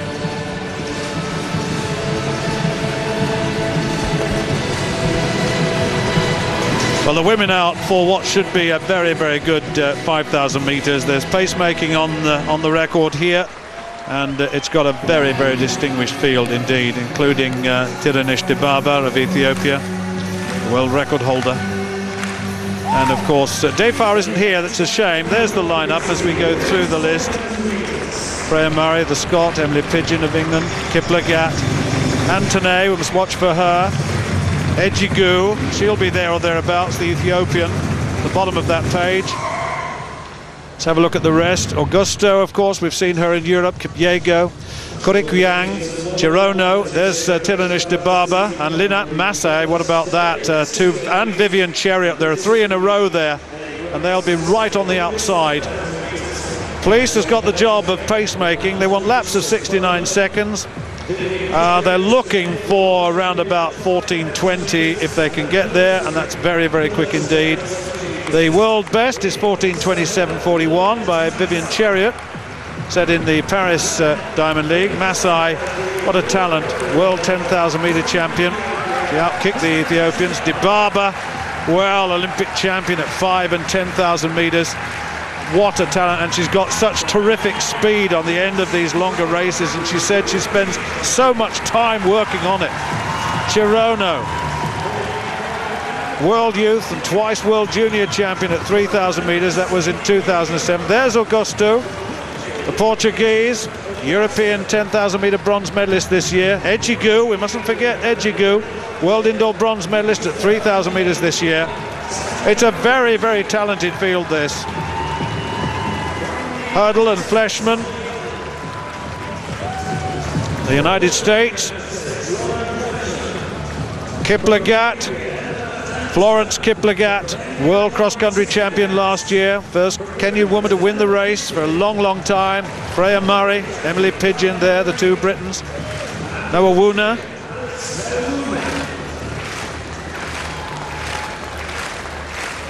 Right on the inside. Alice, best of 15:16.74. She's only 16, incidentally, the girl on the right of your shot. I call her a girl deliberately. Only 16 years old. And we'll see who's going to take this one on. 12.5 laps of the track, 5,000 metres. And we'll keep a look at the split times. And one would expect this to go off pretty quickly indeed, as Police takes it underway. And we'll see whether the rest of the field respond to this.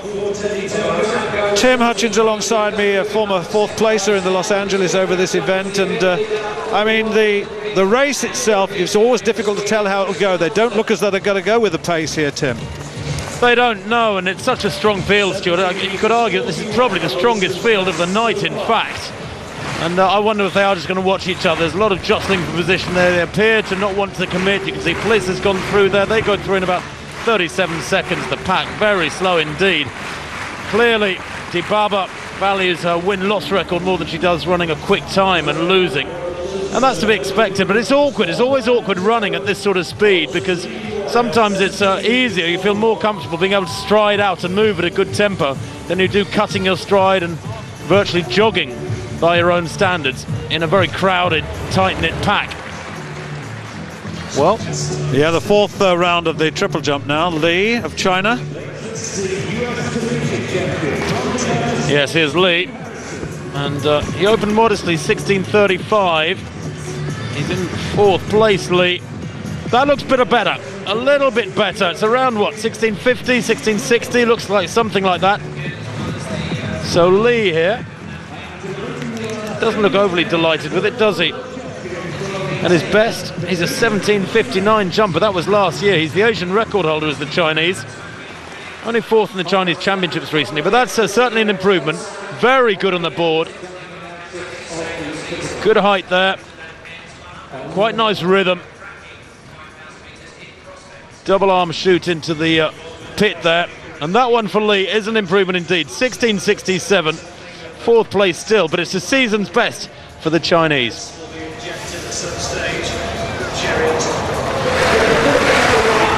Philip Sidowu, well, not a good night for the European champion, the world champion as yet. Just one valid mark. This round 4, 16:36 in the opening round. 2 failures after that.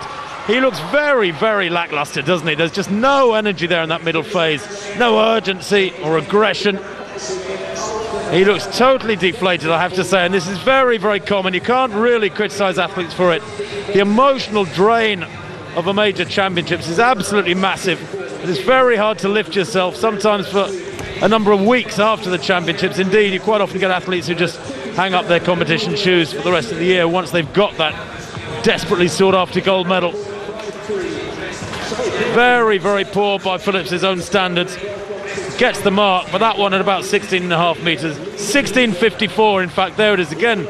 Back to coach, but frankly, he's a metre down on what he would be doing if this mattered half as much as those events in Barcelona a fortnight ago.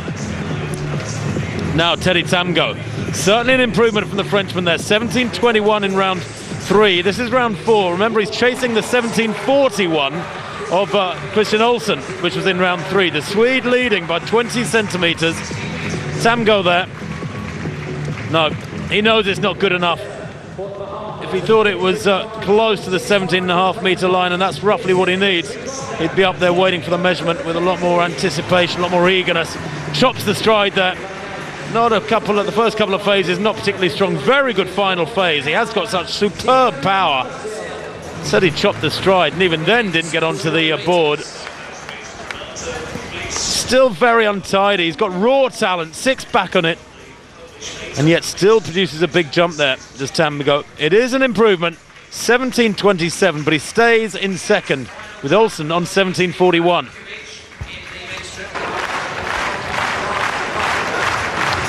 Well, Łukasz Michalski then in this pole vault competition, and the conditions certainly have affected the field. I can tell you that La Villenie, the world number 1, has gone out at the opening height. He couldn't produce a height at all, La Villenie.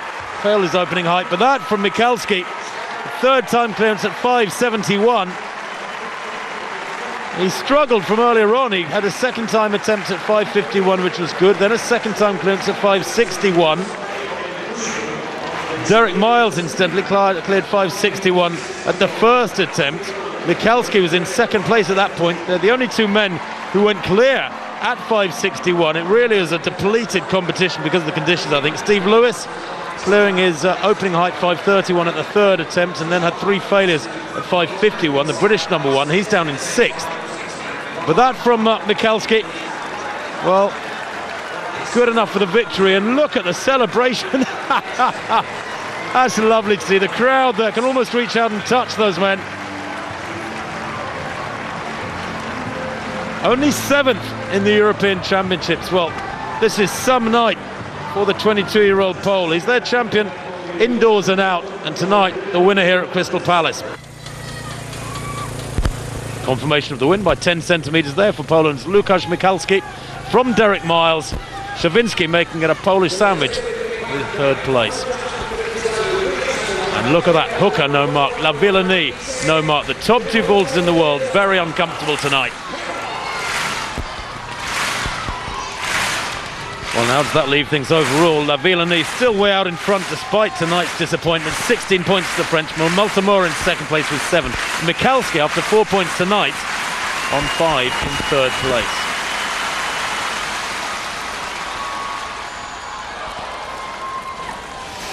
For the last 1,000 metres, 2:59.57, 5:55.84, and Augusto is the leading athlete there, along with Kipyego of Kenya. They've all closed down a little bit at the moment.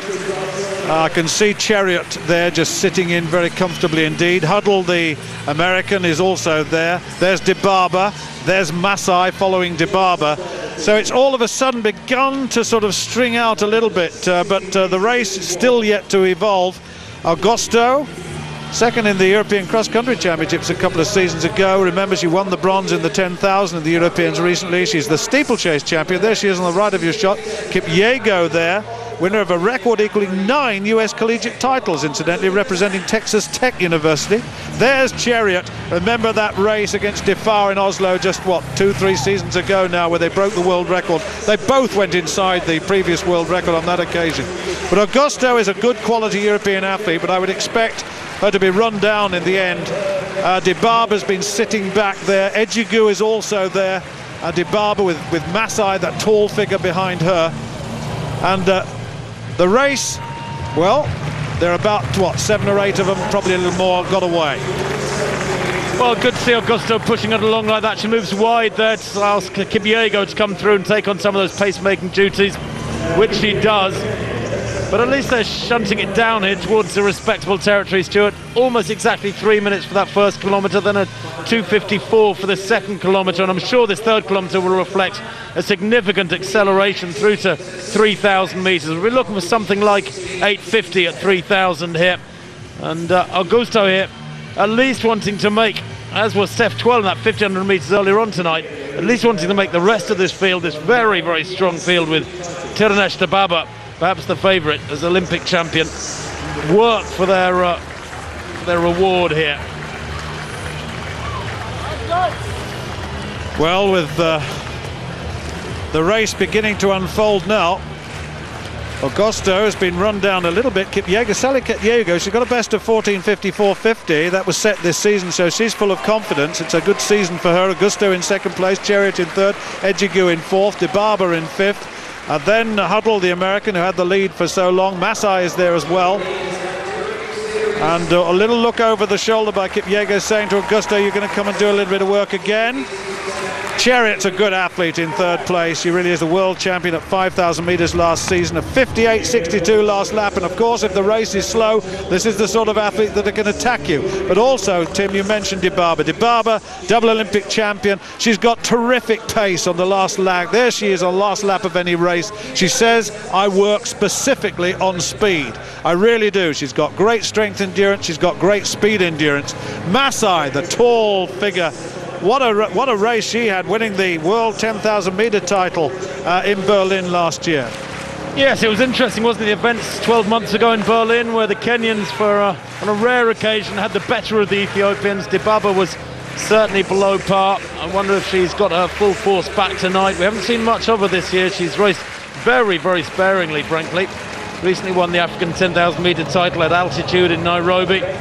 But only 3 races outdoors this year from Tirunesh Dibaba. Whether or not she's on purpose, having a fallow year, a rest year in between the World Championship seasons, with, of course, these next 2 years, 2011 with the World Championships in Daegu and then the Olympic Games in London in 2012 being of massive importance. Certainly Usain Bolt has emphasised how he really hasn't trained that hard this year. He was trying to make this year a bit of an off-season despite coming out and having a few races. And I think there might be 1 or 2 other athletes thinking in a similar way, without a major target this year. And certainly the Africans don't regard the African Championships as anything like as important as the Worlds or Europeans, or Worlds or Olympics rather. I think Dibaba taking an easy year. But you mentioned Vivian Cheruiyot with that very quick finishing pace shown in Berlin last year to lift the World 5,000 metres title. She's one athlete who I think at her best can match the best of Dibaba. When Dibaba's really on song, Cheruiyot can match her stride for stride, and it'll be interesting to see how this one unfolds tonight. Yes, it will. Masai, the tall figure, has taken it over. Ejegwu in second place at the moment.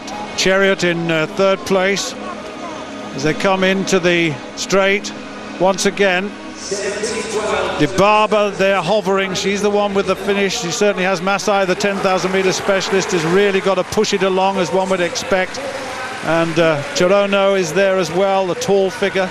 Right on the inside, Kipyego in the green strip. We've seen her several times before. 3 laps to go in this 5,000 metres, and it really is now beginning to open up. The early leaders, Huddle and Augusto, have been run down as one would expect. And I would expect Dibaba to make some sort of attack now. She's in 4th place. She's behind Cheruiyot, behind Vivian Cheruiyot of Kenya. Kipyego behind her. Just slowing down slightly, just allowing the rest to catch up again. But I just wonder now, who will make the play? Masai sitting in. Ejegwu in second place, the world indoor bronze medalist at 3,000, 4th in the world indoor 3,000 and world 5,000 metres last season, 4th in the indoor in 2006. It's beginning to open out now.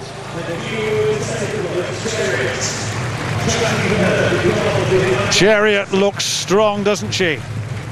Kore Kwiang of Kenya, the tall figure, also there as well. But Dibaba moving out now, looking to make some play. She moves up now. Dibaba now moving to the front behind Cheruiyot.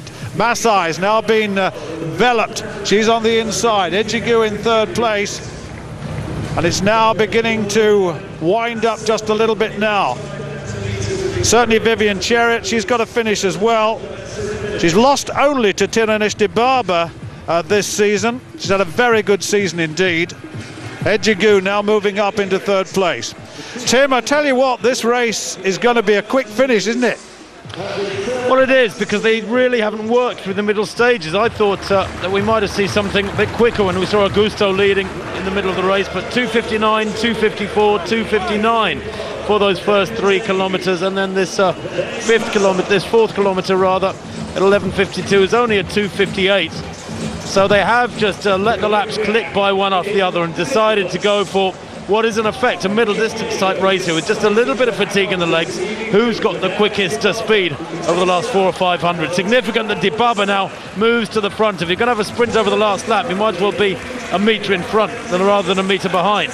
Well, she certainly is the sprint finisher, that's for sure. Chariot's responding too. Dibaba leads, Ejigu in second, Chariot in third, Masai in fourth, and Kipyego in fifth place, but they're now beginning to string out, and Dibaba embarks on one of those fierce last laps, and can she hold on? What about Chariot? Chariot looks full of running. Ejigu also very confident. She's a 14:28 athlete at her best, and these three away from the rest of the field now. About 250 metres to go. Now Chariot, has she got enough to come back at Dibaba?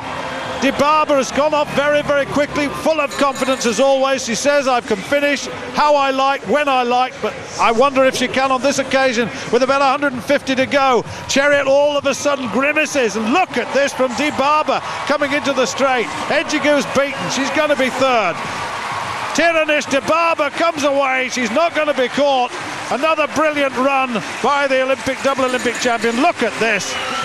Dibaba wins it.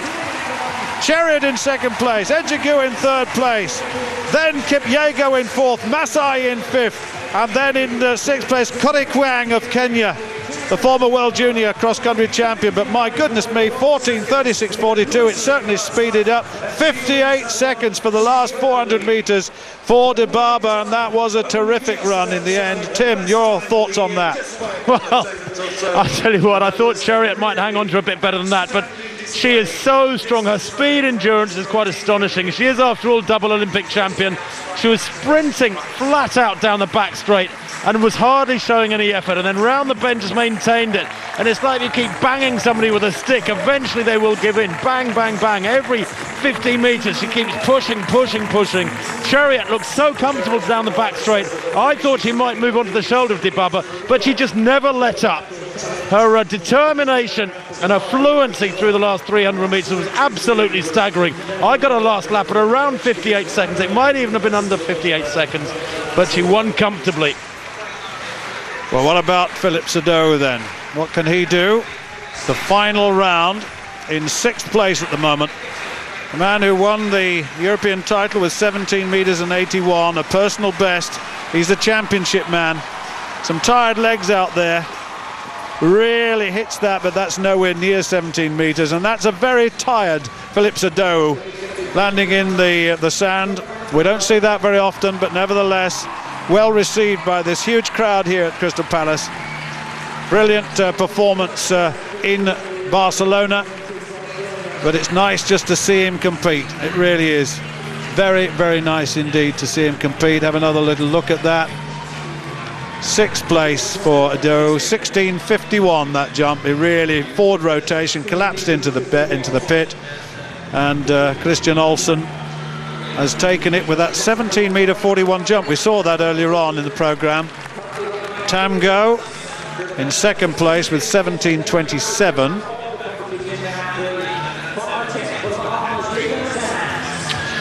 Well, you're right, Stuart. He did look very tired indeed, didn't he? Consistent series from Olsen, but about Idowu, but about a metre down on what you'd expect. Chance to catch up on the women's 200 metres result. Alison Felix there, 22:37. Debbie Ferguson-McKenzie, 22:88, about 4 or 5 metres down. Sharon Simpson for Jamaica in third place. Wonderful run from the American. Well, one final event on the track, and that's the men's 100 metres final to crown this first of 2 days here at Crystal Palace National Sports Centre. This the 12th of 14 stops, or 14 meetings on the Samsung Diamond League. And Tyson Gay, so much the draw card here after 1 week ago. You could almost say thrashing Usain Bolt in Stockholm. You've seen him beat Asafa Powell on a couple of occasions this summer already. Tyson Gay, then the favourite, goes in lane 4 in this men's 100 metres final. Look out too, though, for Walter Dix, who's been in great form this year, and Richard Thompson too in lane 3. Will try to match the American every step of the way. He's the third fastest man in the world this year. On paper is Tyson Gay, but he's beaten both Powell and Bolt now. There's Troll Kimmins. He goes in lane 1 as the American. 4th in his heat. He got through as the fastest loose with 10.25. Jamie Samuels goes in lane 2. The American who got through by right here, but it's very much an outsider, it has to be said. Then the Trinidadian, Richard Thompson, 2nd in his heat in 10.14. And 3rd in Stockholm last week behind Gay and Bolt. There is Tyson Gay. The world number 1, well, he probably is, frankly, and holding back those injuries at the moment, which have taken both Powell and Bolt out of this season so far. Bolt has hung his spikes up. Powell was meant to race tonight, couldn't make it. Walter Dix, well, he's better over 200 metres, frankly, is Dix, but he is a 9.88 man, and that this year, if he starts well, he could be dangerous. Johan Blake, well, this could be the biggest danger. He's just 20 years old, is Blake, coached by Glenn Mills, and Mills coaches one Usain Bolt, so don't ride off the young Jamaican. He's in 6th. Wallace Spearman goes in lane 7. He's a 9.96 man Spearman, but very much a 200 metre specialist. Bronze medalist last year at the World Championships in Berlin over the longer sprints. And then Mike Rogers in lane 8 completes the lineup. Rogers, well, 9.94 last year. He was only 3rd in his heat here in 10.22, so not really firing on all cylinders, and frankly has had a very reduced season from a racing perspective. But Tyson Gay, former world champion at 100 metres and 200 metres, he'll want to regain those titles which he won in Osaka in 2007, and of course he heads out to Asia again next year, barring injury, for those World Championships in Daegu. In very, very good form so far. Wins in Gateshead, beating Powell. Won in Monaco over 200 metres. And then won in Stockholm last week, beating Usain Bolt. He's in wonderful shape. Is the Kentucky-born American in lane 4. The lineup again from the inside. Trell Kimmins in 1, Jamie Samuels in 2, Thompson in 3, Gay 4, Dix 5, Blake 6, watch him, Spearman 7, Rogers in lane 8. Gay in the yellow there in lane 4.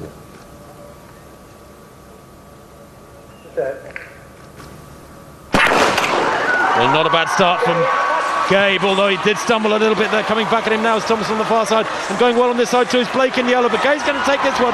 The margin there about a metre at the line, 9.78. It's the fastest time in the world this year.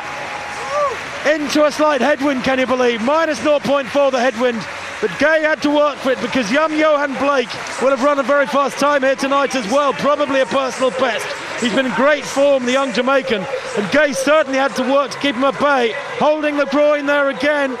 I think when he really exerts himself, this man, when he really stretches, didn't have Powell or Bolt up against him, he was able to run there without any of that sort of pressure, then he does succumb to injury.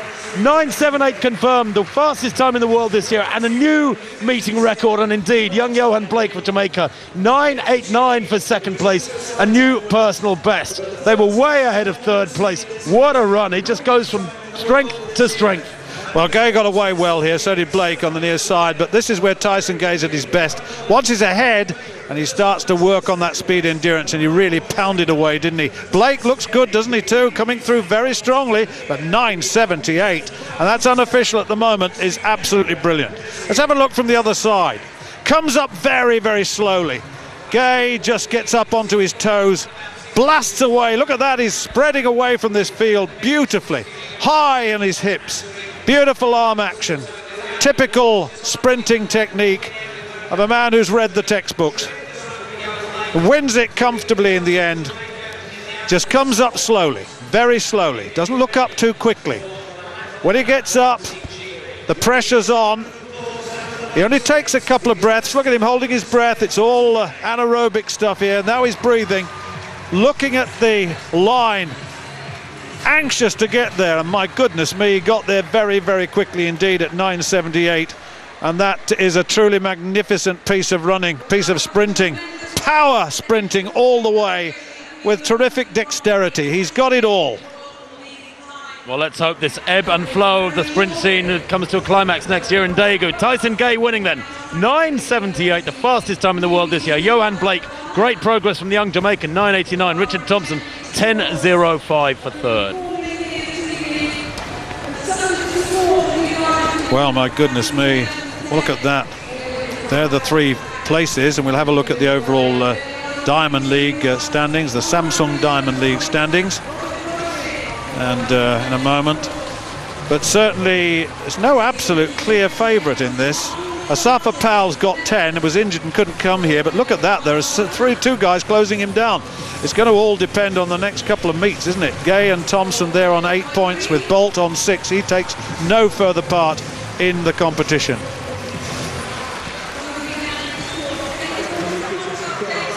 Olivan Sands, the 6th and final jump in this triple jump. 2003 World and 2008 Olympic bronze medalist. Oh, no. But Sands, well short of 17 metres, applauding the crowd because they've been very attentive in the home straight. It's going to be around about 1650, probably a bit more. Hits the board well, holds his position in the middle. A little bit untidy at the end, but not too bad. 1667, 1652 in fact, coming up on the board.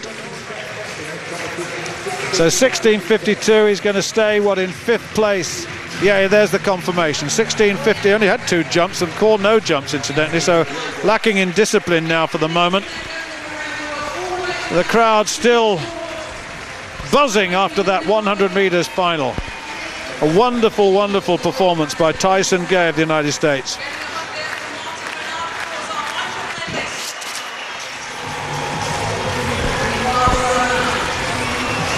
Well, we've seen the result up on your screen, but we'll look back at what Tango did on the 6th. We'll have a look at that result again in a moment, but this is Tango, and that's just over 17 metres. Now that, he's chasing 1741, and I reckon that's over 1720-ish. Capable, much more than that, of course. Hits that well. That's better, actually. That's his best jump. A little bit untidy in the 3rd phase, but it's his best jump of the series, it looks to me. Technically, really has to work hard. Falls a little bit away to the side, but not too bad. He's such a talent, and I can see him going much further. There it is, 17 metres and 27 that was a jump. That was his best jump. It was his 4th round. You saw on that caption there, his 5th 17.22, his 6th at 17.12, so he's beginning to put together a good series. But Christian Olsen, now this is his 6th round. He'll go for this, I would think. Really accelerates into the board, doesn't he? He may well have got a red flag there, and it's not going to be his best jump anyway. But he thanks the crowd as well. It's gone up as a no jump, but he's won it with 17.41. You've got a brief glimpse of the result on your screen there, but we will bring you up to date with that in a moment. Very good win by Christian Olsen, 17 metres and 41. There it is. That's the margin by which it was a no jump. Tamgo in 2nd, Capello in 3rd, Lee in 4th.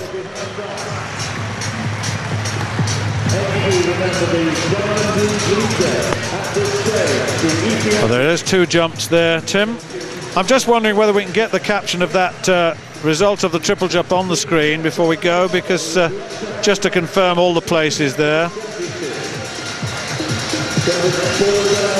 But Olsen definitely won it. There it is for you, 17.41, season's best actually for Christian Olsen. Tamgo, Capello, Lee, Sands, Idowu, Valjukovic and Nathan Douglas. That completes the field. Good competition in the end. And overall, of course, Tamgo leading with 10 points from Capello's 9. Olsen, though, moves up to 3rd place with a 4-point earn from tonight. He has 8 in total. Well, several events affected badly by damp and slippery conditions here at Crystal Palace tonight. But one man certainly not affected by those conditions was Tyson Gay. It's surely the performance of the night. That's a 9.78 of Tyson Gay is confirmed, the fastest time in the world this year. Lopez Fleet for the women was the performance of the night too, perhaps for them. World lead of 12.52 in the 100-metre hurdles. Vlasic 2:01 in the high jump. Alison Felix, remember, great 200, 22:37. And the next Diamond League event, well, of course, it's tomorrow here at Crystal Palace, day 2 of the London meeting. It'll be followed by Zurich next week and then Brussels the following week. Those are the 2 finals where double points are earned for all competitors in these Diamond League disciplines.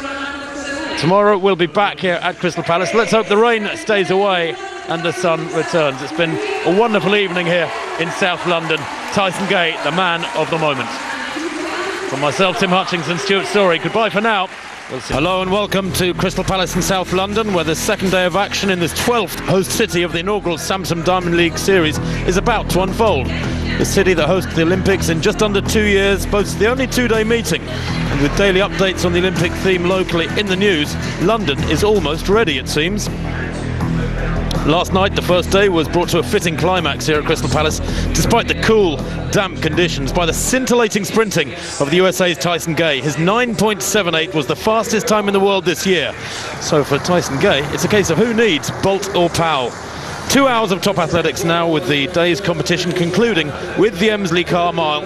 But for that, plenty of running, jumping and throwing, of course, here from South London. There's another cool, damp afternoon, about 17 degrees, with a slight breeze across the arena, making it feel considerably cooler than that. We're all sitting here in our coats, I can tell you. The humidity at 80%, well, that partly explained by the very heavy rain that hit the city yesterday afternoon. It's cloudy here, less threat of rain is the feeling I have, but very little threat of any sunshine breaking out. The Diamond League, of course, now with just the 2 finals after today, in Zurich and Brussels to come, and big prize money guaranteed for the winners of each of the 37 events. The men's 400 metres, women's 400 metres will be the first event up. Myself, Tim Hutchinson, Stuart Story with you now for all the action. Stuart. Yes, thank you, Tim. It is another day in which we hope the rain stays away. The conditions not bad. You've mentioned the blustery wind here, which may affect the times, of course. But the first event you will see is the women's 400 metres, and it features the European champion, the African champion, the world #1, and it really is. And there is a young woman who, in the 200 metres, Alison Felix won that race in 22.37. And that meant that she'd won the Diamond League in that event. There are 7 race series, 4 points for each of her wins. And she's been pretty dominant in that competition thus far. So Alison Felix running the 400 metres. She's got a season's best of 50.15, although her personal best is 49.70. But you know, when you think back to 2007 in the World Championships, how well she won the 200 metres and then went on to run in the 4x400 metres relay and ran 48 seconds flat as a split in that relay.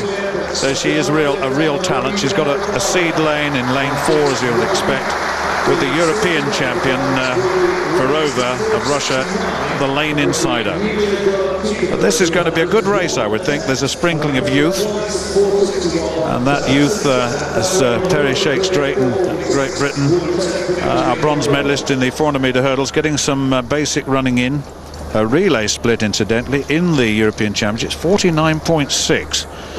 So she's a real talent for the future. She's very tall, and the best of 52.42. She would want to exceed that today. We'll have a look at the full start list. There it is. Vicky Barr of Great Britain drawn in lane 1. Then Shakes-Drayton in 2. Farova, the Russian, in 3. Felix, United States, in 4. Debbie Dunn of the United States in 5. Sherika Williams of Jamaica in 6. Amatul Moncho of Botswana in lane 7. And Novelyn Williams-Mills of Jamaica in lane 8. It really is a class field, this.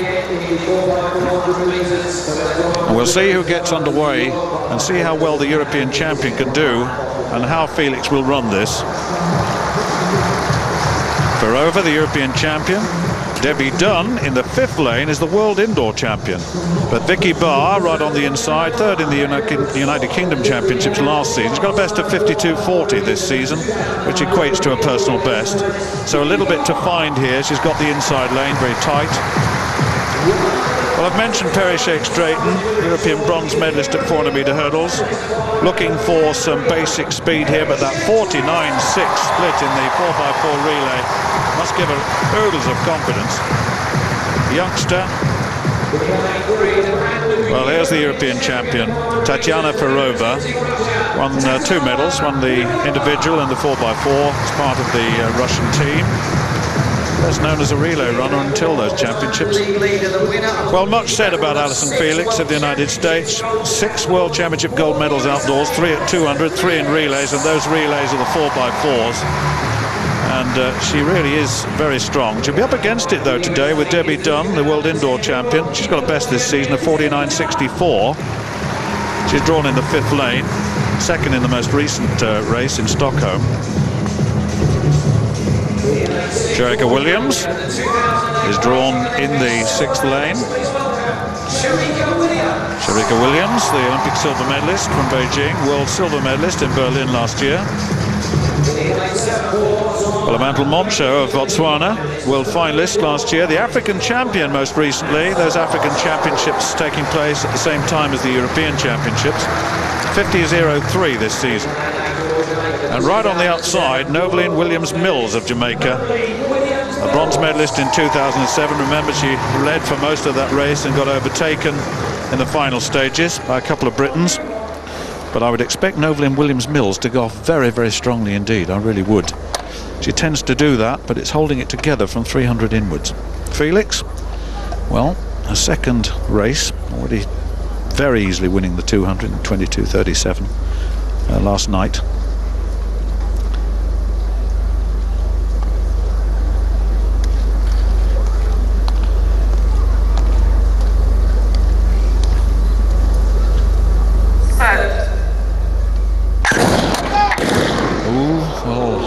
Now then, I'm not sure whether that was a false start, whether there will be a disqualification, or whether there will be a green card, because the green card will indicate a technical problem, and the starter and his assistants will be administering this award in a moment. Still, I just wonder.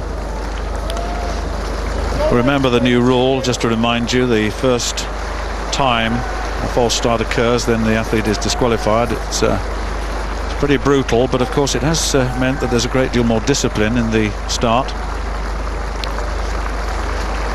I'm just wondering now what the decision is here.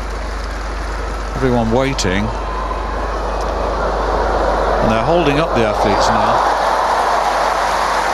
One would hope that we could get this underway fairly quickly. Now, here we come. I'm not sure that anyone's going to get awarded here. The man with the cards is being approached just in front of us. Well, the starter, I don't think there's going to be any award. Hang on a minute, which is it? Hang on, is there a card coming out? Just looking, there's a card, I think, coming out. Yes, he's coming out. It's a green card. It's a technical offence, therefore no one will be disciplined for that.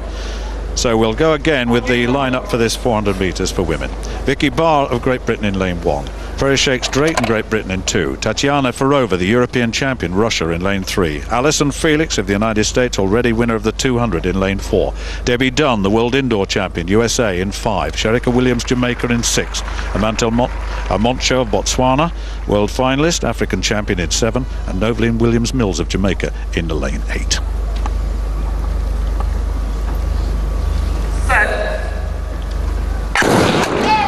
No problem with the start this time. Noveline Williams right on the outside, actually going very, very strongly indeed. Moncho going well inside her. Shericka Williams of Jamaica. And look at Felix down the back straight, absolutely floating right up alongside Debbie Dunn now as they approach 200 metres. Ferova, the European champion's got a lot of work to do, so has the young Briton. But this is a very good run indeed. Shericka Williams of Jamaica going strongly, but Felix coming very well indeed on Debbie Dunn. It's going to be close in the final stages, this one. Here comes Felix off the bend. What's the transition like? Going well. Allyson Felix leads into the straight. Debbie Dunn is there, so is Shericka Williams, and Debbie Dunn looks very strong indeed. And here comes Felix, and Ferova, the European champion, is coming very strongly on the inside. And who's going to take this one? And Felix gets it. Ferova in second place, Debbie Dunn in third. Wow, and that was a cracking race, wasn't it? 50.80, and Allyson Felix of the United States just will not give in. But what a finish by Tatiana Ferova of Russia. A terrific last 200 or second 200 meters by the European champion almost caught them down. Brilliant race that was, and what a finish, and a little smile, a double for Allyson Felix. She won the 200, 22.37. She's won the 400 in 50.79. That's unofficial. What a race, Tim.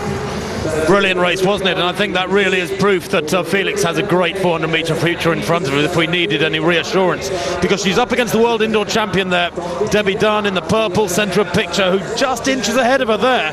Felix falters. Shirova coming through on the inside foot over there, the Russian, the European champion. I thought was going to get there, but Felix dug very deep 30 metres out, found another few inches, and wins it by those few inches. Great run, and very tough performance too. She had them coming at her from either side, but she was able to see them off, and that's the quality of a real battler. Yes, Felix is a star, but Ferrova is definitely world class.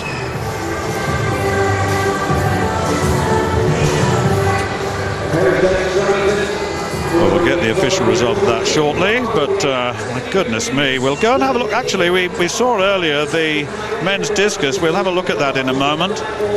It was a very good competition indeed. We've had several field events already thus far.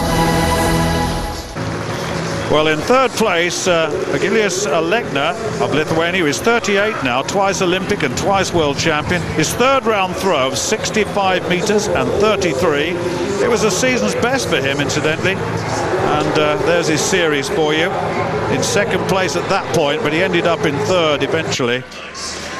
Zoltán Kovács of Hungary, the Olympic silver medalist back in Athens, the first lieutenant in the Hungarian army, failed to qualify for the European Championship final. His fourth round throw of 65 metres and 54 took him to second place. Big, powerful fellow, as they all are, of course. There's the series for him. Just one no throw. Started with a 64.81. Well, here's the big fella, Gerd Kanter of Estonia, very much on form today. The reigning Olympic champion, 2007 world champion, two throws over 67 metres today. It was his third round throw of 67 metres and 82 that guaranteed his win. Not only was it a win, it was a meeting record as well. Kanter, very fine technician, consistency, well, Mr. Consistent really. And he knew it. Good throw. Not a bad series for the big fella. And there it is, there's the evidence. That third round throw, 67.82. He had a fourth just over 67 as well. Well, there is the result. Gerd Kanter, 67 metres and 82, meeting record. Kovács, 65.54. And Alekna, 65.33. As I said, a season's best. One personal best for the Briton, Brett Morse, down in sixth place.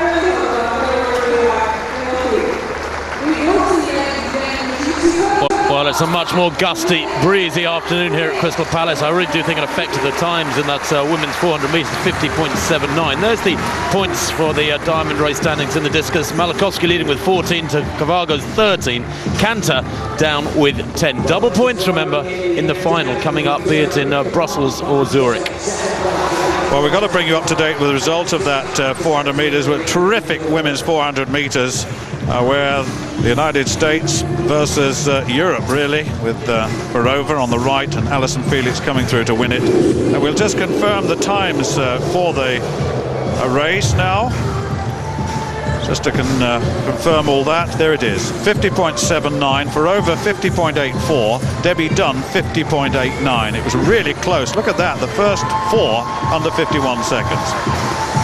Personal best for Shakes Drayton at 51.48. Another move forward for the British bronze medalist in the 400 metre hurdles in the Europeans. That's the final result then, and there are the points. Felix, 12 points. She's already won the 200 Diamond League race, and the 400 a little bit closer with Moncho and Ferrova there. Ferrova and Dunn on 6, with Moncho in second with 8 points.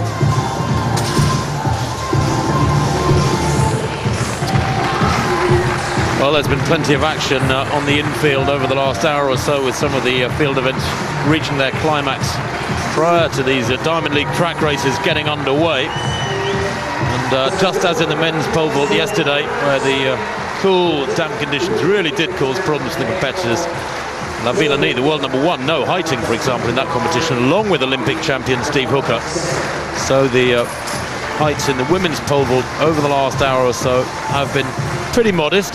We'll bring you that very shortly. The next event on the track, as you can see there, left of picture, is the men's 110-metre hurdles. The barriers are out. 2 heats, by the way, with the final coming up in about an hour and a half's time. And as for the female sprinters, the ladies, they had their heats about half an hour ago. They have their final coming up towards the end of this 2 hours of coverage.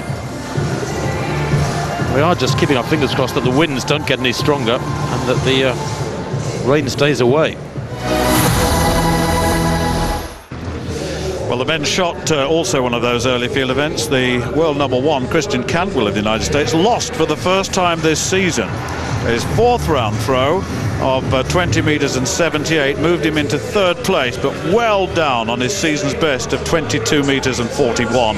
He's a big fella. He's been very consistent. He's won all the Diamond League events this season, with the exception of this one, and 20.78. Thomas Majewski, the Olympic champion from last year, from 2008, a big improver over the years, took 2nd place. It was his 3rd round throw of 21 metres and 20. He's took that, there it is. Couldn't better that in the 4th round. Big fella, he really is. But it was a rare season's win for Reese Hoffer of the United States. His best throw, his 4th round throw of 21 metres and 44. The former world champion outdoors and former world champion indoors was at last finding some form. The rotators versus the linear technique on this occasion. But once the rotation goes right, then of course it has greater potential than the linear technique. It certainly does, but there are more risks involved. But Hoffer won that one quite well in the end with 21.44. He'll have enjoyed that because he's been beaten by Cantwell and the others during this season. And that was good enough, 21 metres and 44. And Cantwell beaten for the first time this season.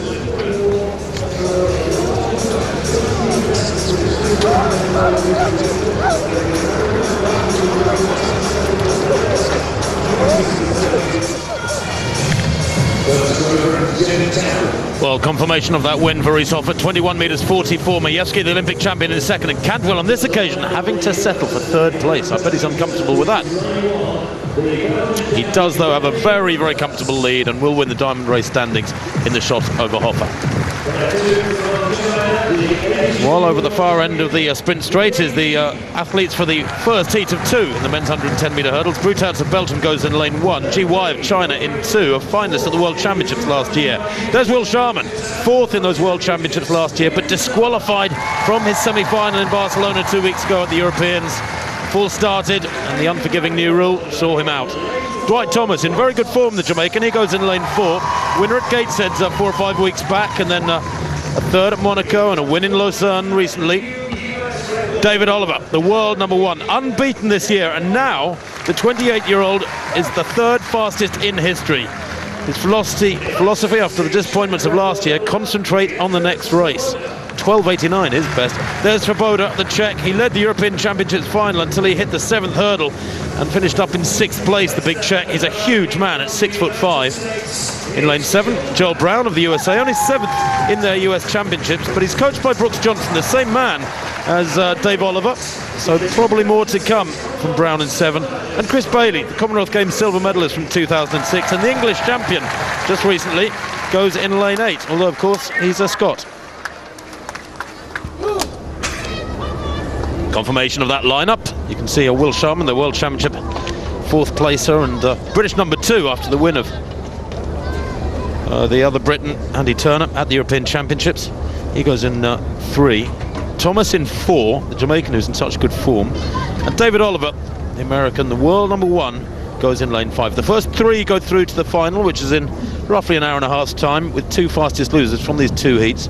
Oliver, the fastest man in the world this year, with 12.89.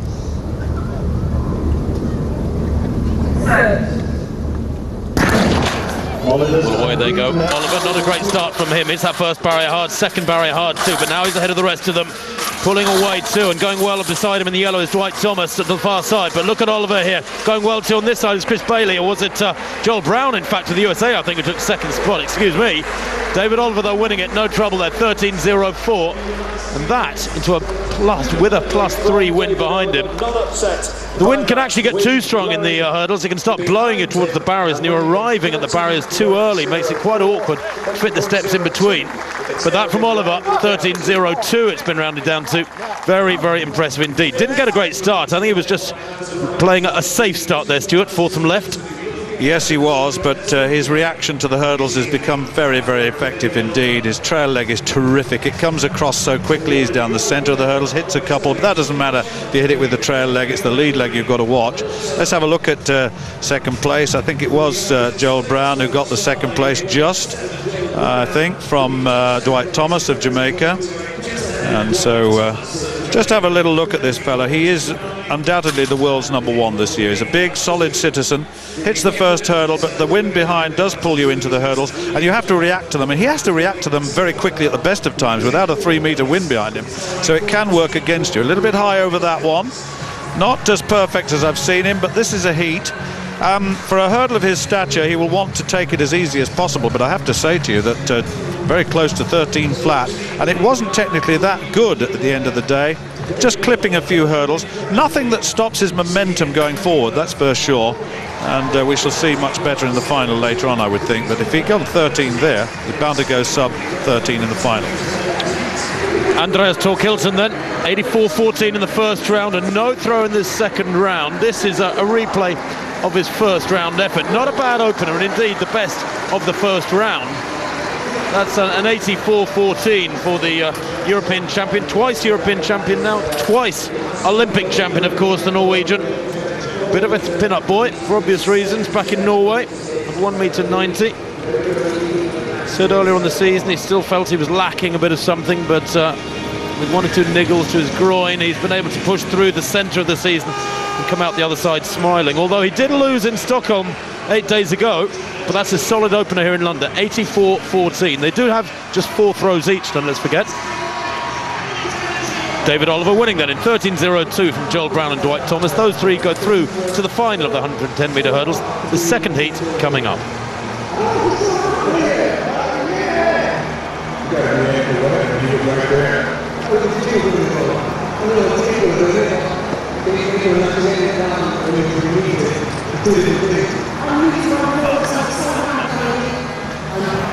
Well, I mentioned earlier how the pole vault was compromised yesterday by the damp conditions, and it was cool, and it is again this afternoon. It feels much colder than the 17 degrees we've been given.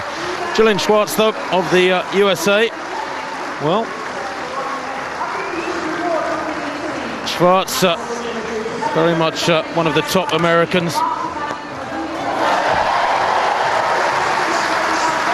Competing for Israel these days, the former American, I should say. Schwartz finishing up in second place with 4.46. It was a tough competition, this one. Fabian Amura taking the first place with a first time clearance at 4.46. But on count back, taking first place over Schwartz. Kate Denison, good competition for the young Briton in difficult conditions here at Crystal Palace. First time clearance at 4.31, and then a second time clearance at 4.46, giving her third place. But behind her, or rather equal third place with her, Svetlana Feofanova, the European champion from Barcelona. Golubchikova is in fifth place, another Russian.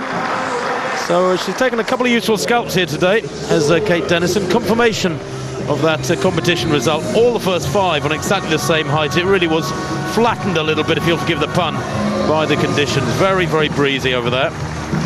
But another win for Mura.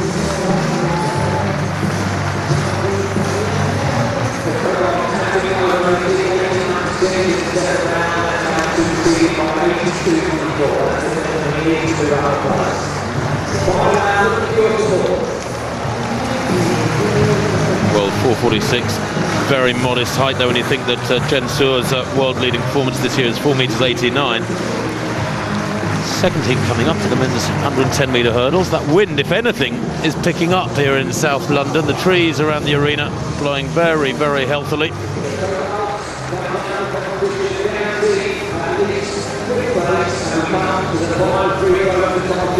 Well, this hurdles event, of course, with the breeze fluctuating so much, we've got the first three and the two fastest losers go through to the final, so you've really got a guarantee by getting into the top three. It features the European champion Andy Turner this second heat.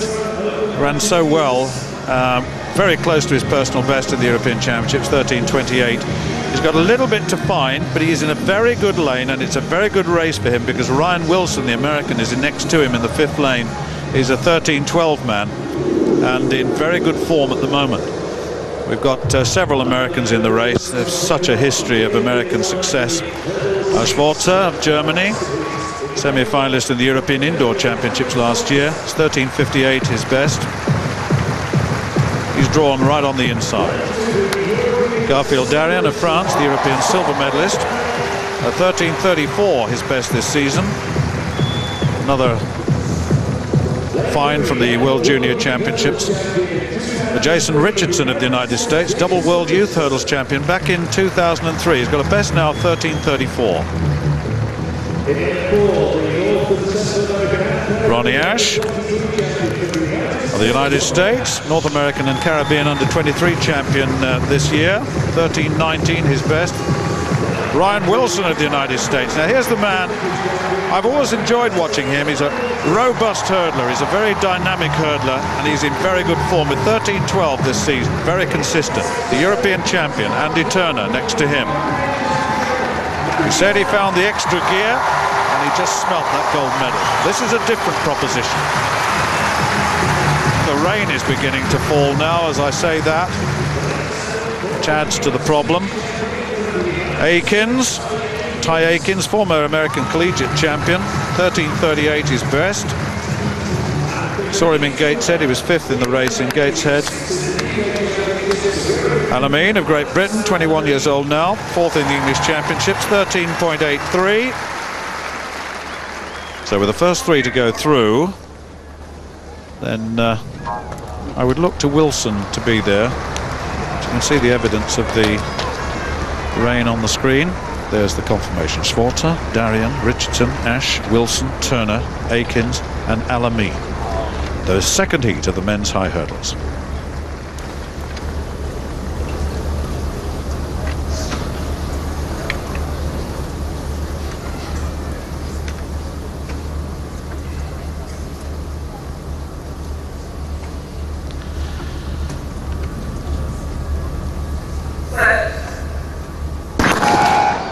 Someone's false started and someone is in trouble.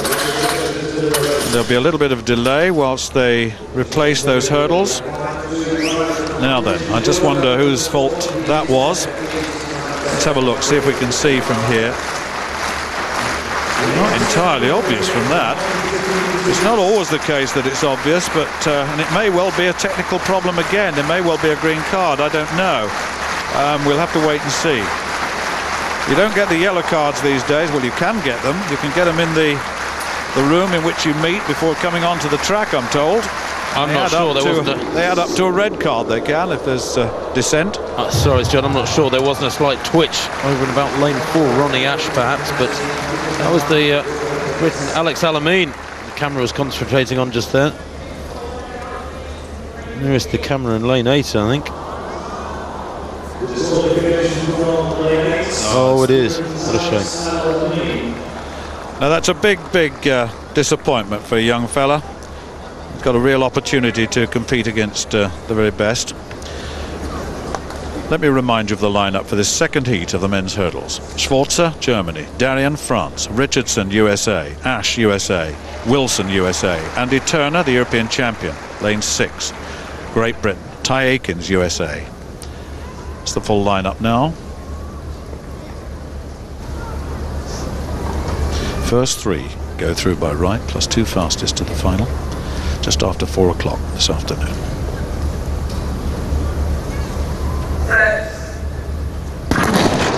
No problems with the start this time. Certainly Wilson not going as well as I expected. Andy Turner going very strongly indeed on the near side. He's going well, and so is Ronnie Ash. Ronnie Ash coming through, and Turner's going to take this one. He gets it, and right on the far side, Darien of France. It was a very close, but I think Turner got that. 13:34. That was a terrific run if he did. He's beaten some real scouts. I'm very surprised by Ryan Wilson's performance there. He's been in such great form. But certainly Andy Turner looks strong. Ash of the United States is plus 2.3 meters per second, incidentally. Ash looked to be going well. And Turner just run him down at the end. It was a very, very good performance. So he goes through to the final. So the confidence gained from the Europeans has carried him through. Yes, that wasn't the smoothest race from Andy Turner, but he worked hard for it. Over 2 lanes to his left was Ronnie Ash, who was constantly biting away at Turner's lead. He started well, did Andy, the European champion. You're right, Stuart. There's a real confidence to him there. I'm not too sure how many races this calibre he's won here in the UK. It was only a heat, don't let's forget. But Turner there, looking very, very competent indeed. 13:32. Had it been slightly less of a wind, would have been very close to his season's best as well. Will Sharman, incidentally, 4th in that first heat, would have set the season's best, but for the very strong following wind. Well, it was Darian, the Frenchman, on the far side that got second place there, and Ryan Wilson salvaged it, just sneaking through into third, so he gets there qualified by Wright, but that was a real struggle for him, and Akins and Ash fell back a bit. There it is, Turner 13:32, Darian 13:38. That's how it was in the Europeans, incidentally, first and second. Wilson in third at 13:38.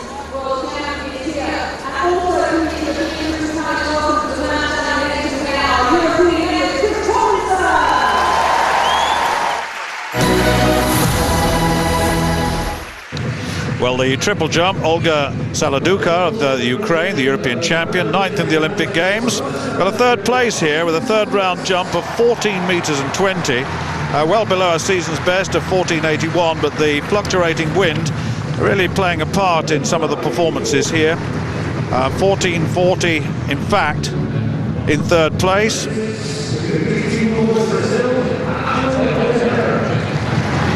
Good performance, Saladuka,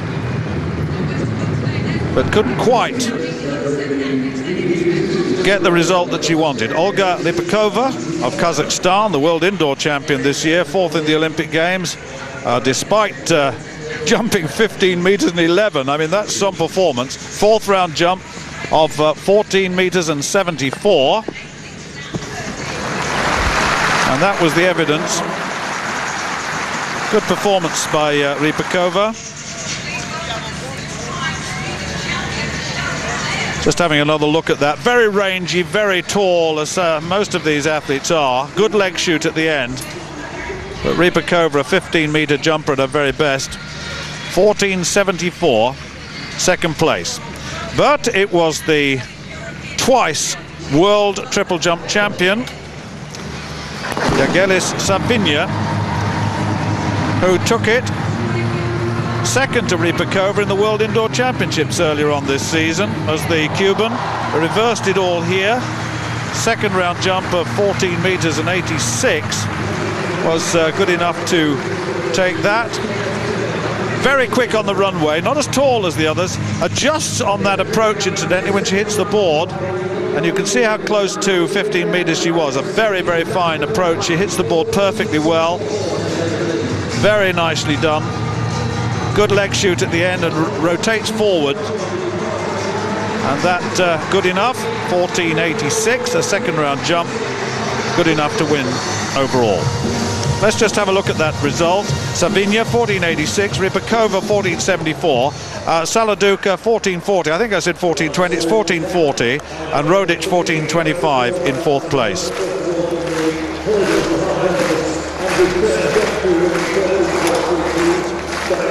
Well, there it is. Savinya well in the lead at 18 points. Rypakova, well, saying well in the lead, they both are, aren't they? Rypakova, they're very, very fine competitors. Remember, first and second in the World Indoor Championships, battling it out for diamonds in this Diamond League competition. Well, Tero Pitkämäki, no throw in the first round, but he's fresh from that victory over Andreas Torkildsen, the Norwegian, is the Finn, in Stockholm 8 days ago. This from Pitkämäki matters. Only 4 rounds, each throw that much more precious, and that's big. That's a superb second effort from the Finn, the world champion back in 2007, the Olympic bronze medalist, who well, 9 times out of 10 these days loses out to the big Norwegian. But that's a heck of a throw. Pitkämäki there, around 85 metres, certainly beyond 84. 84.71 has come up, and that's a wonderful second round effort. His first legal throw here at Crystal Palace. They, of course, are throwing with a following wind, quite a strong following wind. De Zordo of Germany, well, he was the man who at the European Team Championship created a bit of an upset, defeating Andreas Thorkildsen in Bergen in front of his home crowd. The Norwegian having settled for his first defeat of the season, lost in Stockholm last week with his second defeat. But De Zordo was perhaps the surprise package of those European Championships, taking the silver medal behind Thorkildsen. Pitkämäki having settled for third on that occasion. That's a massive throw from De Zordo in round 2. He opened with a very modest 77-metre effort. That from De Zordo is way out there, around 86, 87 metres. Left-hand thrower, quite unusual, very, very powerfully built man. He's got huge shoulders, tremendously quick arm too, De Zordo. But former European junior champion, really coming into his own now, flourishing as a senior at 22, 86.97. That takes the lead from the German with 2 rounds to go. Well, it's Dominique Darden who goes in lane 1 in this women's 400-metre hurdles. The American was only 8th in Monaco a month or so back. Eilish Child there goes in lane 2. She was a finalist in Barcelona at the European Championships, was Eilish Child. 8th place she finished there. Coming on very strongly, the 23-year-old. Sheena Toster of the USA, the Olympic silver medalist. She's a good athlete, this Bobby Kersey coached performer. 3rd in Monaco, 2nd in Lucerne recently. Kalisha Spencer goes in lane 4, 4th place in the World Championships last year. She's won her last 3 races though, and she's the world number 3 this year. So watch Spencer, that's a good lane draw. And her first race since the European Championships, this for the Russian Natalia Anchuk. She is, of course, the European champion, winning in 52.92, taking a personal best down by over a second. Zuzana Hejnova of the Czech Republic, 4th in those European Championships, the world number 5 this year. Lane 6 for her, pretty good draw as well. Nikita Wilson goes lane 7 for Jamaica, semi-finalist in the Olympic Games, but the Jamaican champion this year, and in good form, knocking on the door of 55 seconds this year, although she has broken 54 in the past. And the lineup completed with the USA's Nicole Leach, 2nd in the US Championship. She goes out in lane 8, hasn't raced for about 6 weeks, the American. No Perry Shakes Drayton, of course, the European Championship bronze medal for Great Britain, medalist for Great Britain, who ran in the 400 metres earlier. She did set a personal best pair. Confirmation of that start list though. And Anchuk, the European champion, goes in lane 5. Kalisha Spencer, possibly the biggest threat to her, just 1 lane inside her in lane 4.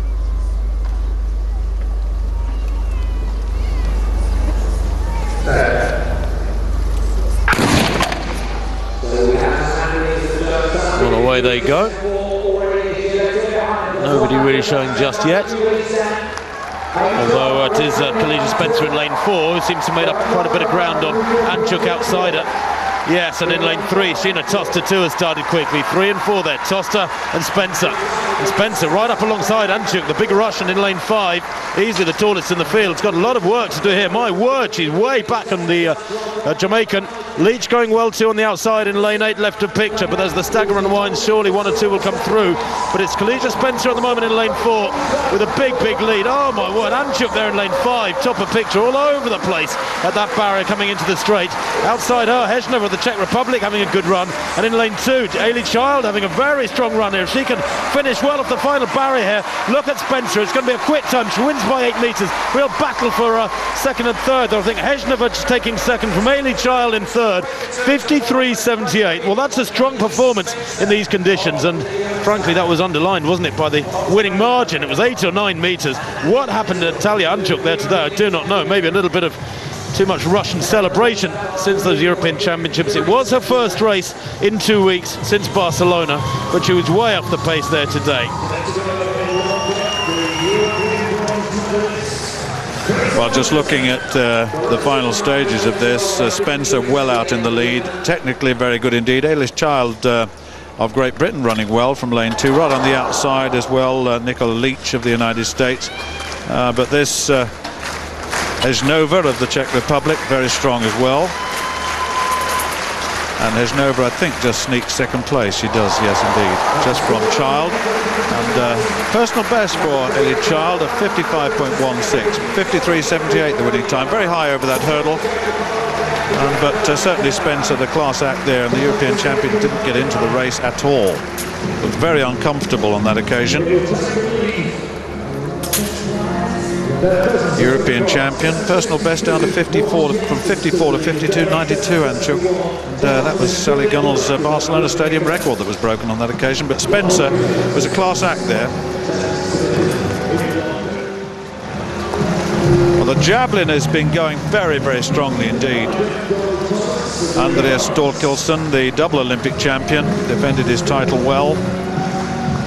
Really strong in this event over the season thus far. It's been a very competitive season with 2 or 3, Pitkämäki and Desordo have you already seen. Third round, and looking to get back into the lead. He hit that one very, very hard indeed. That looks a little better, in fact, and that is a lot better. That's going to be over 85, 86, probably beyond that. And Thorkildsen may well find himself in the lead after that. I think it's gone beyond the leading throw thus far. Really walloped that, didn't he? His fast arm, but everything else. The timing was right, and you could tell by his body language he was happy with that. And the elevation of the javelin, absolutely superb. Yep, pleased with that. Look at that. You can tell. I've done it. He knows. He doesn't have to have a tape measure. But the tape measure will, I think, confirm the fact that he's gone into the lead. Big champion. Oh, he has, isn't he? 87 meters and 38. Well, that's going to take some beating.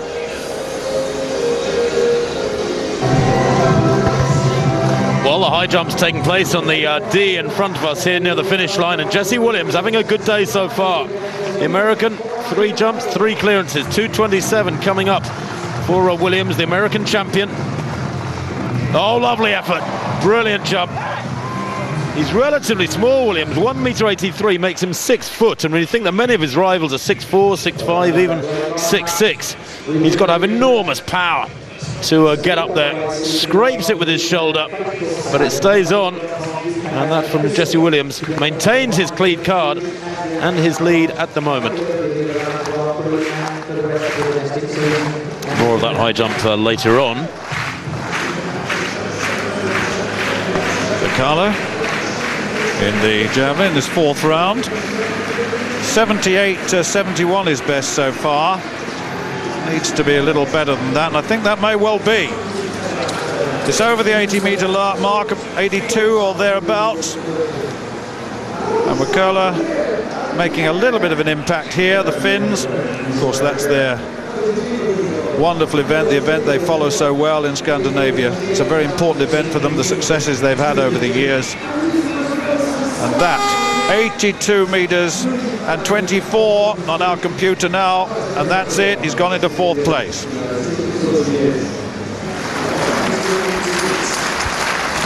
Well, here's Desordo again, down to 2nd place after that 2nd round, 86.97, which was so promising. But Desordo, with Thorkildsen having hit 87.38, looking for another metre or so here. Very, very fast arm. A little ragged, that technique, frankly. No, that's down around 79 metres. That doesn't do the job for the German. He will settle for 2nd place.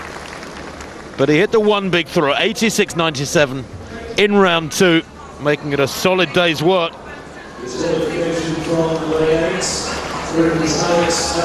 And Desordo, well, giving best to Thorkildsen here today, as was the case, of course, in Barcelona a fortnight back. And here is the defending, or the reigning European champion. This will be a little bit more satisfying than usual, this win today. After losing in Stockholm last week, that must have been a frustrating one. Of course, he holds Olympic, world and European titles, does Thorkildsen. This is a celebratory throw from the Olympic champion. Has he hit that one hard? The incentive perhaps not there, and the distance reflects it, frankly. Just over 80 metres. It doesn't matter. Job done. Two very, very solid throws. He steps over the line there to save them.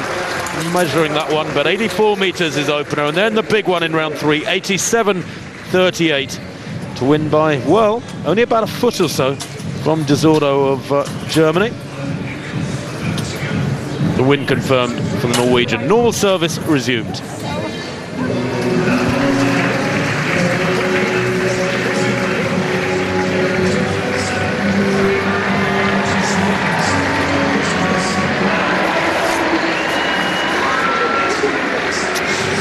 Confirmation of that win for the Norwegian. Andreas Thorkildsen 87.38 over Desordo of Germany's 86.97. Pitkämäki in third again, the same order as the European Championships, 84.71 for the Finn.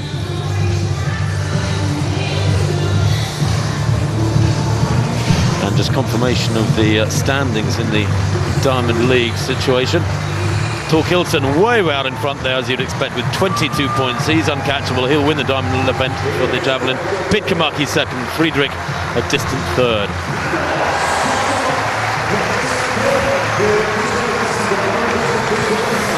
Well, the next event on the track is the women's 800 metres, and it's a very, very strong field indeed. The Diamond League event has given such an impetus to the sport of athletics across the board. Jackson, Jepkosgei, world champion in 2007. Vesey, the United States. Johnson, Meadows and Dobrisky. Well, that's part of the lineup. Savinova, Gemma Simpson, Okoro, Hack, Pearce and Useni. I tell you what, this is a very, very good lineup. Perhaps too many in the field, but we'll see. The European Junior silver medalist from 2007 is Emma Jackson. Drawn in that inside lane. Well, Janica Jepkosgei, as I said, the world champion in 2007, world's fastest time since 2003. Vesey. And here's Alicia Johnson. Held on for bronze medal in the World Indoor Championships, so went to the front and held on. She's done very, very well this season thus far, 157.34. Well, Jenny Meadows has done so well over the seasons, world indoor silver medalist. Lisa Dobrisky.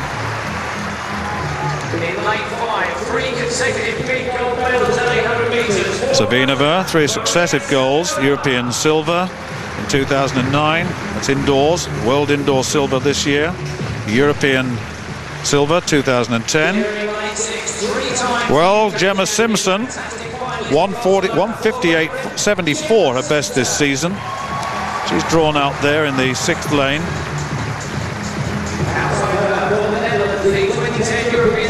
I don't think Marilyn Okoro is there, actually. Can't see Okoro. I think she's withdrawn from the race. Hack is there, the European silver medalist.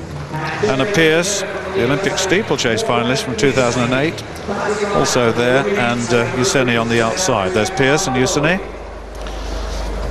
And the women's 800 metres. 2 laps of the track for newcomers to the sport.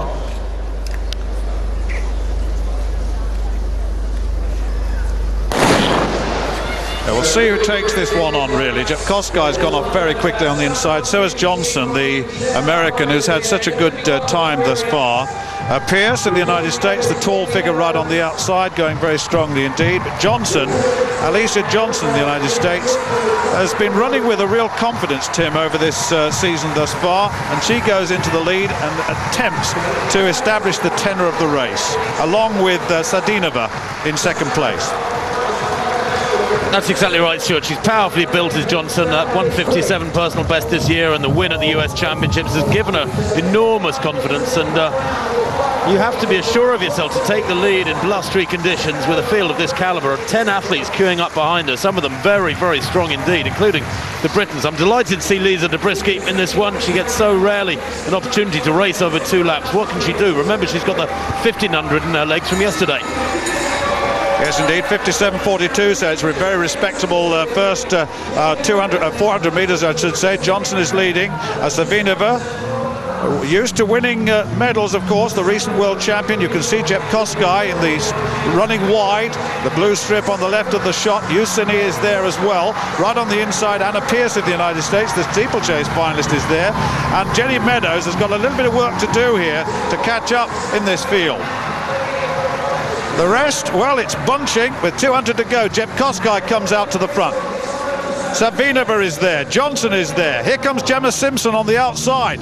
Pierce is tucked in on the inside, trapped away. This is going to be a real finish there. Savinova and Johnson. Savinova coming through, Jepkosgei coming through, Johnson on the inside. Here comes Savinova. Savinova's coming away from this field. She really is running very, very strongly indeed, with Usaini in second place at the moment, but Jepkosgei coming through into second.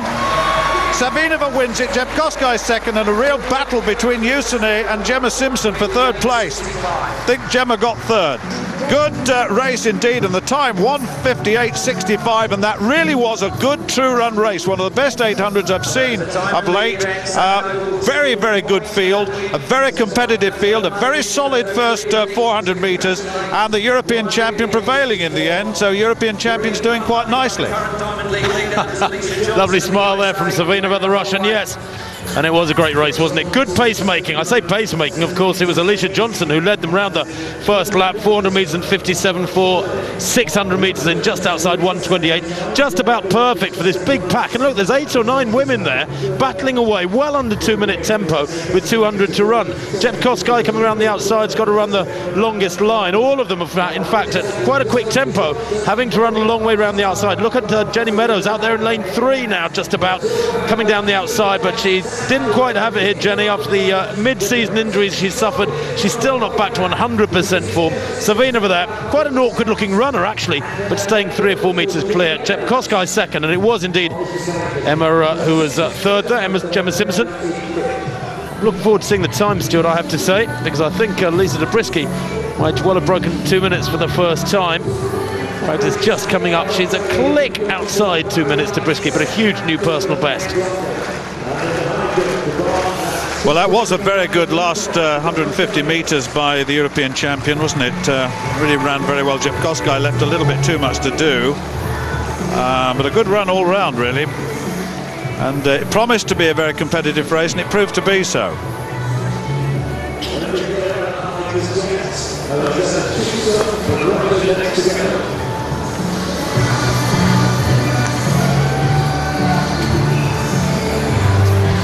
Well, here's Jensen, Morten Jensen of Denmark in the long jump. First round this for Jensen.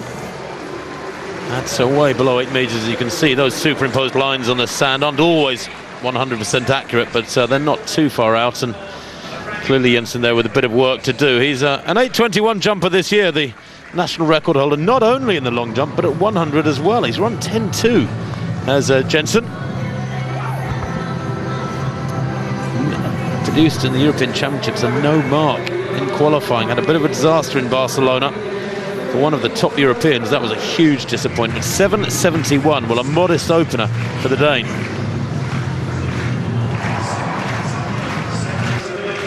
This Mikael Tornius of Sweden.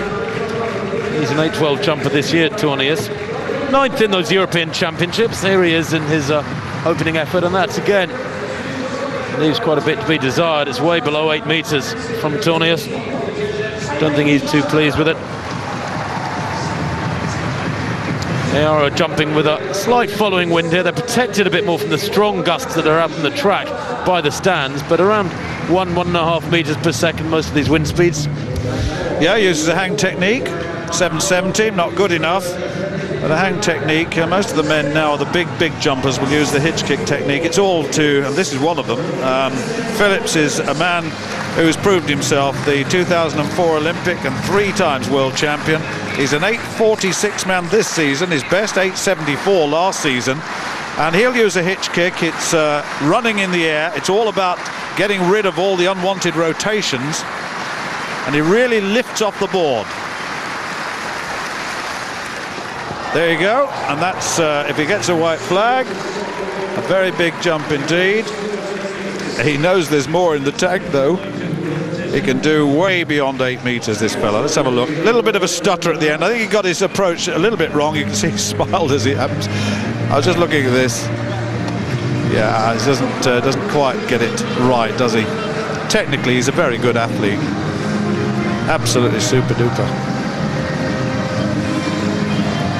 I don't think the result will reflect a big performance yet. No, 785. Much more expected from him, but you can see the potential there.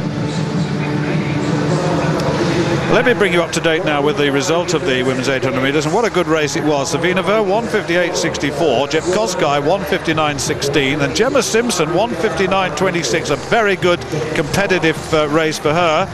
And there are the rest. Good race. Lisa Dobrisky just outside, personal best though, just outside 2 minutes. Alicia Johnson not having a good day today after what she's done this season, which has been absolutely super duper.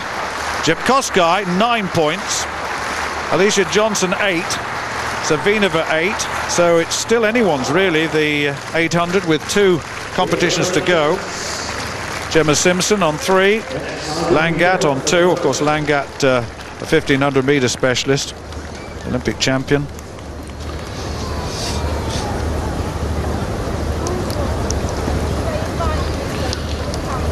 Confirmation of that win for Alison Felix in the 400 metres, 50.79 over Firova, 50.84, and Debbie Dunn at 50.89. Monchot also going under 51 seconds.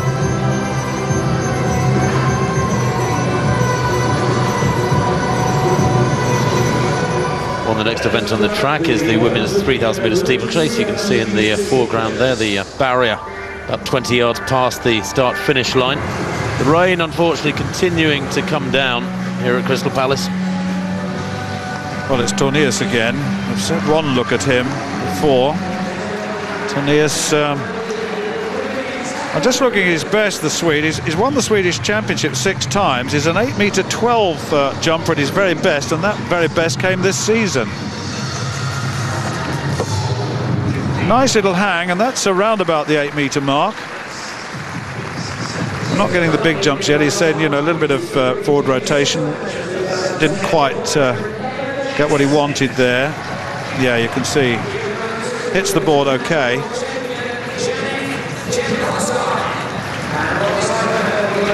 Good technique though. Most of the women will use the hang technique. 771, well, it's only just, wasn't it, above his best.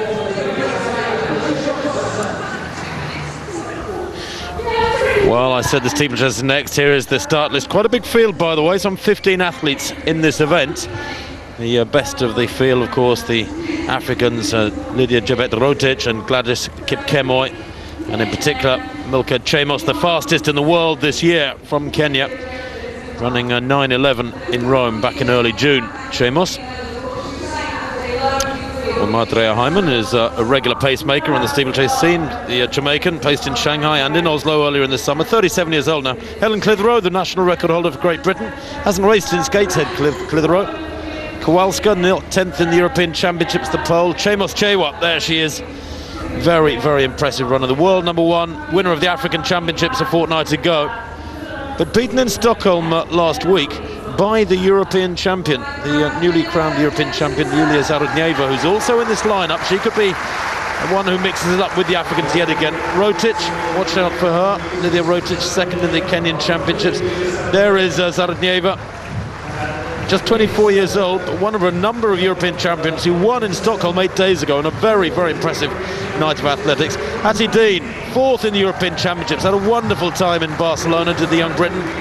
Franek of the USA, only 5th in their championships. Njoroge, 4th in the African Championships in the altitude of Nairobi a fortnight ago. That made it very tough. Asefa, a late addition to this field, along with Aguilera of the USA.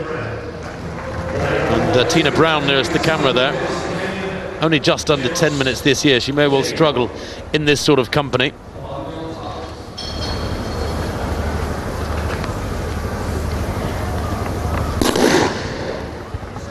Well, away they go then, in the middle of the back straight. And just looking around, it does appear as though the wind has eased off a little bit here at Crystal Palace, but it is cool, it really is. It's, well, it feels like about 12 degrees. It's cold, even with a coat on here.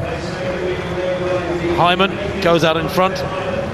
Zarodnieva, the European champion, who had that impressive win in Stockholm over all the best Africans, in second place, leading the pack. Nobody seems particularly keen, do they? A little reluctant to go with this pace. In fact, as they come down in front of us after half a lap, Hyman's got about a 10 or 12 metre lead. The foreshortening effect of the camera there is quite deceptive, but she's got a big lead. And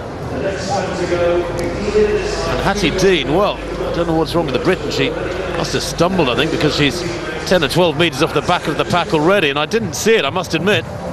But she's going to have to work her way up to this pack quite gradually. Hattie Dean in the green, right in the background there. Fortunately, they're not going fast. They're taking it fairly steady in these early stages. We're looking for kilometres around 3:05, 3:07, which would bring them home in about 9:15, 9:20. But at the moment, nobody really looks hungry for a particularly quick time. Very high in the air there, Madria Hyman, over that barrier. She's better known in her prime as an 800-metre runner, incidentally. She's a sub-2 minute 800-metre performer as Madria Hyman, although that was all of 12 years ago now. Very, very cautious at the jump there, Hyman. In fact, most of the field probably gaining a couple of metres on her. But it's slow in the early stages. Gives us a chance just to look across at the long jump for the moment. Shalin of Russia, second round, 7:56 in the first. Big improver from 7:92 to 8 meters and 25 in Moscow in June this year. So it's all happened. He was a triple jumper. He said that prefers the long jump. It's less technical. Oh, that he had to make all sorts of adjustments at the end there. There is an adjustment to be made, of course, but I don't think that. Let's just have a look at that. If we get a look at it in slow motion, we'll see his best this season is 8:25. Looked to be very, very close. That was actually, he hit the board very well, didn't he? In the end, looked a little better from the front than it did from the side. So let's see what he's got. Oh, that's the coaching, 7:89, a little bit better. Still no one really getting out there and imposing themselves. Well, Chris Tomlinson, 8 meters and 23 this season, bronze medalist in the European Championships. Really, well, his technique you could describe as being elementary. It's just a matter of taking off, but if you can avoid the rotations, then that's fine. But he's so inconsistent. He's been very erratic throughout the season. Really goes for it. He's quick, he's very big, and it can either go 7:50 or 8:20. Falls away a bit, as you can see. A little bit of a balance problem. 7:80. So he's in third place at the moment.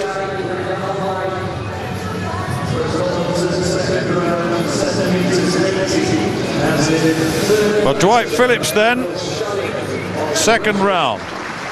Now what can he do?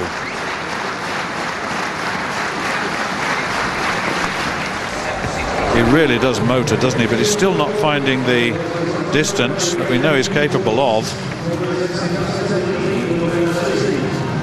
The Olympic champion in 2004, just around 8 meters. But he is a big jumper. He's very difficult to beat. He won in Monaco. He was the American champion. He won in Rome, second in Shanghai. At 7:93, he's still got the lead, but no one yet beyond the 8 meter mark. Well, just as yesterday, the cool conditions affecting performances on the track and in the field by the looks of things. There's Hattie Dean. She's now about 30 metres down, is Hattie Dean on this main pack, being led by Zarodnieva, who's just beginning to wind it up now in this steeplechase. They've gone through 1 kilometre in 3:07, so it was not as slow as I thought. Certainly, I think Hyman has done a reasonable job, but Zarodnieva has the Africans queuing up behind her there. Kowalska of Poland, who was back in second place for a short while, back in about 6th now. There's Helen Clitheroe. She has this frustrating inability to sight the barriers and stutters dreadfully, approaching every barrier, and she just can't seem to rid herself of it. And she's a world-class athlete on the flat. If only she could improve on that, she'd be so much better at this demanding event. But it is Zarodnieva at the moment who is I was going to say reluctantly found herself in the lead, but she was happy to lead the pack some distance down on Hyman. And at the moment, as they come into the straight, there's 4-5 of the Africans there gathered behind her. It's Rotich on the inside. Chemos Chewa in the purple in second place at the moment. Also there is Asefa, Sophia Asefa of Ethiopia, who's a just 9.22 athlete, pretty useful actually. She was fourth in Stockholm last week. She's in fourth at the moment, just running wide off the curb. And the brighter yellow strip is Adamu, second in the World Junior Championships in Canada a couple of weeks back. They were in Moncton in northeast Canada, which interestingly is only 4 hours behind the UK. We all think that the east coast of the North America is 5 hours behind the UK, but Moncton so far east is 4 hours behind. But Adamu, well, with the Ethiopians just beginning to get to grips with the middle distances this last 3 or 4 years, and the steeplechase in particular, might be the future for them in the women's steeplechase. 2006-20, 3:12 there. The pace is not too bad, you know, considering how awful these conditions are at Crystal Palace today. And I say awful more in the sense of somebody sitting here in the cold, getting colder than the athletes out on the track there. There is a breeze across the arena, quite a strong breeze at times. And of course the drizzle has been continuing, has come down over this last half hour or so, but actually for steeplechasing, for distance running, it could be a lot worse. Zarodnieva then comes down with just over 2 laps to run and gradually whittling them down. They're gradually dropping off the back, although I'm a little concerned for the Russian with just how close together these 5 Africans right behind her are. Rotich on the outside in the blue. There's the rest of the field coming through. Tina Brown and Hattie Dean, who's having a disastrous run here today, a bit of a nightmare for the Bud Baldara coached athlete. Fourth in those European Championships. She had a fabulous time in Spain, and frankly, that was her summer with a big tick beside it. Whatever happened after that was of relatively little significance. Now, can Zarodnieva outfox them once again here, as she did in Sweden a week ago? She gradually wound it up in the latter stages there, and try as they might, the best of the Africans, Chemos Chewa, who was second there, and her compatriots couldn't get past her. Kip Kemoy was only fifth in Stockholm, and there, just a little surge from Zarodnieva. She's very, very canny. She's a smart racer. She knows how dangerous these Africans can be in very quick races, or indeed in sprint situations off the final bend. So she tends to wind it up over the last lap and a half, the last couple of laps, and you can see that now, can't you? Just a little bit more drive, a little more push from the arms. And she knows exactly what she's up to here. She's got 4 Africans breathing down her neck. Chemos Chewa on the outside, Asefa at the back of the group, Joroge as well at the back of the group there, and Rotich on the inside in blue. They're queuing up to have a pop at the Russian here. But she won the European Championships. She went to Stockholm when you'd think she would have been tired emotionally and physically, and ran superbly 8 days ago. And here she is, the European champion, the Russian champion this year, down the back straight with just over 200 to run. She's got good flat speed too as Zarodnieva. 4:04 for 1,500 metres, which is more than anybody else in this field can boast, and she uses that well between the barriers. 150 to run. Still there, each of those 4. Chemos Chewa in second place in the purple there. Rotich in the blue. Have they learned their lesson from Stockholm? It would seem not, because Zarodnieva is driving hard for the line now. Can she take this one cleanly? She does. Very good technique from the Russian. And yet again, it would appear as though she's going to get there. Although coming back in now is Chemos Chewa. Oh, and the Kenyan steals it from 10 metres out. Wins it by half a metre. Zarodnieva didn't look. She could have heeded the roar from the crowd. They would have given her a little bit of warning. But she didn't really have much time to react. And despite doing just about everything perfectly there, all credit to Milka Chemos for a snatching victory at the final metre or two. The time, 9:22. In these conditions, not bad at all. Not bad, but what about this for a sprint finish? Certainly the Russian European champion gave it her all, didn't she? I'm not sure she had a lot more left, actually. Looking at that picture, she was grimacing, looking. She could sense that the African was coming past, but she could do nothing about it, because that really was quick. I mean, you can see from that Chemos Chewa, the Kenyan, has got so much more in the tank because really she could have done so much.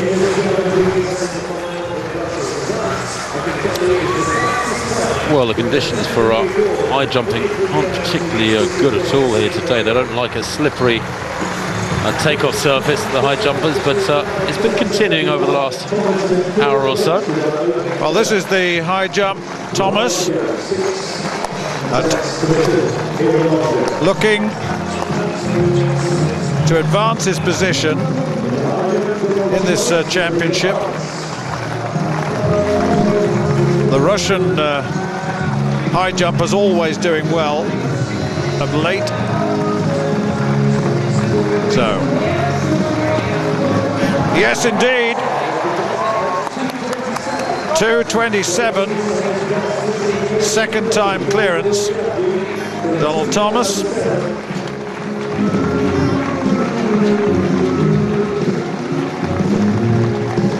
Good clearance too. He really approaches the bar very, very quickly. Just scrapes it as it goes across, but it stays there for you to see. There it is, second place. Ivan Dyukov of Russia didn't win the European title. Should have done on form going into it. Very, very fine athlete. I mean, Dyukov, Russian indoor record holder, is 2:40 this year indoors. What a clearance that was too. 2:27, but I tell you what, it was a third and final. Big smile. But he's proved himself to be a real competitor, and when you look at that shot, the margin was considerable. It's quite useful having a second look at that. Look at that. Good clearance. And that was the best clearance thus far, wasn't it? Just took 3 attempts though.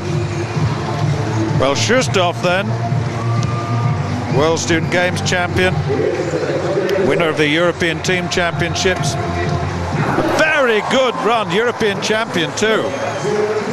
Very, very good approach. He's very quick. He's tall, but he's very, very quick indeed. Won the European title in Barcelona when we expected Dyukov to do just that. And once again, that's a brilliant clearance.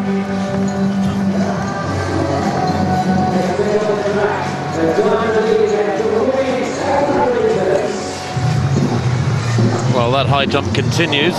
Confirmation there of the third time clearance for the European champion Shustov at 2:27.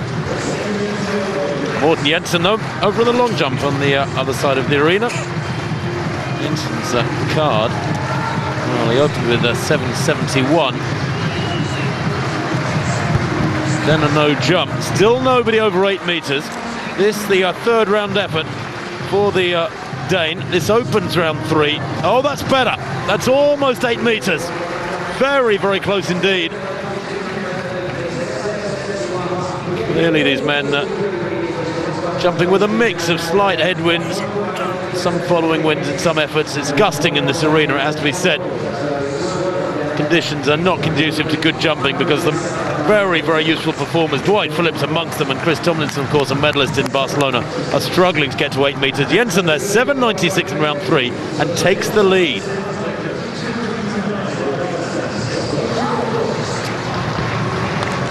Well, he can go a lot better than that, we know that. Jensen, he's an 8.25 jumper at his absolute best. Here's Tornius. 7.70 and then 7.71. He'll need a better rate of improvement than that if he's to challenge for a place in the top 3. He's lying down in 5th. Well, that looked a lot better too. That looks out towards, what, 7.70, 7.80 for Tornius. Of course, Christian Olsen winning the triple jump yesterday. It's 17.41 by a comfortable margin, actually, over the likes of Phillips and Dowu, amongst others. That was last night. I don't think with that sort of performance Tornius is going to threaten the lead here, no. 7.85 is an improvement. He's only 4th.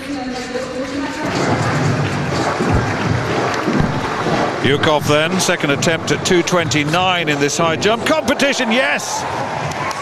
Took him 3 attempts at 2.27 and he gets 2.29 on the second attempt. He's always been a good performer during this season. Only time he let himself down a little was at the European Championships. Once again, gets the lift, doesn't he? He is the world indoor champion, having said what I've said. And really, on the performances during the season, should have won the world title. He's 2:34, his best this season. That could be the winning jump, incidentally. That may take some beating in these conditions. Well, a chance to catch up on that 3,000 metre steeplechase result now. Chamos winning there in a meeting record of 9:22 over Zarudnieva, the European champion, having to settle for second, but she does split the Kenyans with Rotich in third. Chamos there getting a degree of revenge for her defeat by the Russian 8 days ago in Stockholm.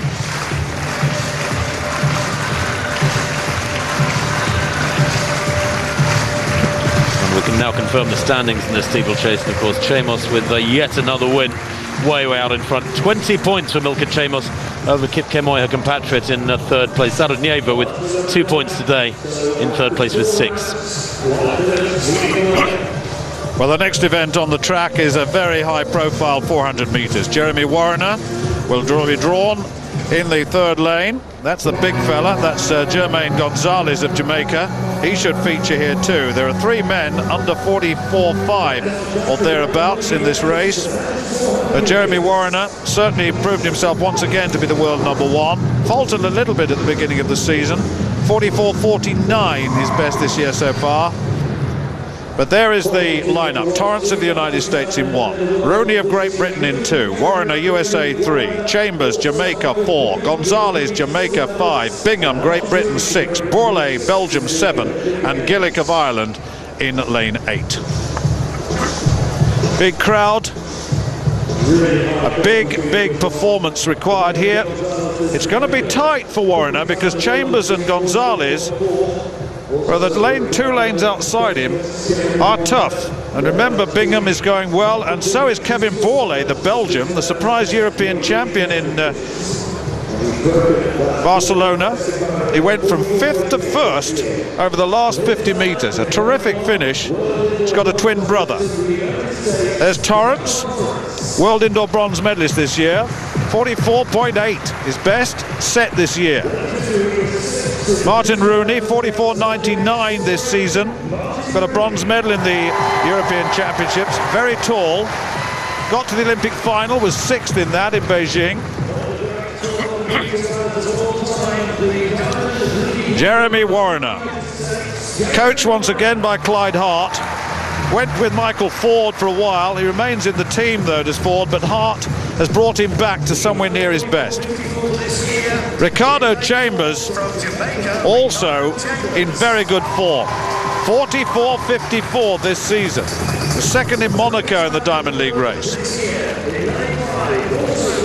Very tall Jermaine Gonzalez, the Jamaican record holder, 44.40. Beat the Jamaican record. It stood since, what, 1997. Michael Bingham, silver medal in the relay, silver medal in the individual 400 in the European Championships, 44.88 in those championships. Well, there's Kevin Borlée, European champion. Didn't look like it at 300 metres, but by the finish he'd hauled everyone in and taken the title. The whole family international athletes. David Gillick of Ireland, 6th in the World Championship final last year. Twice European indoor champion, the Irish record holder in lane 8. Torrance, Rooney, Warner, Chambers, Gonzalez, Bingham, Borlée and Gillick. The men's 400 metres.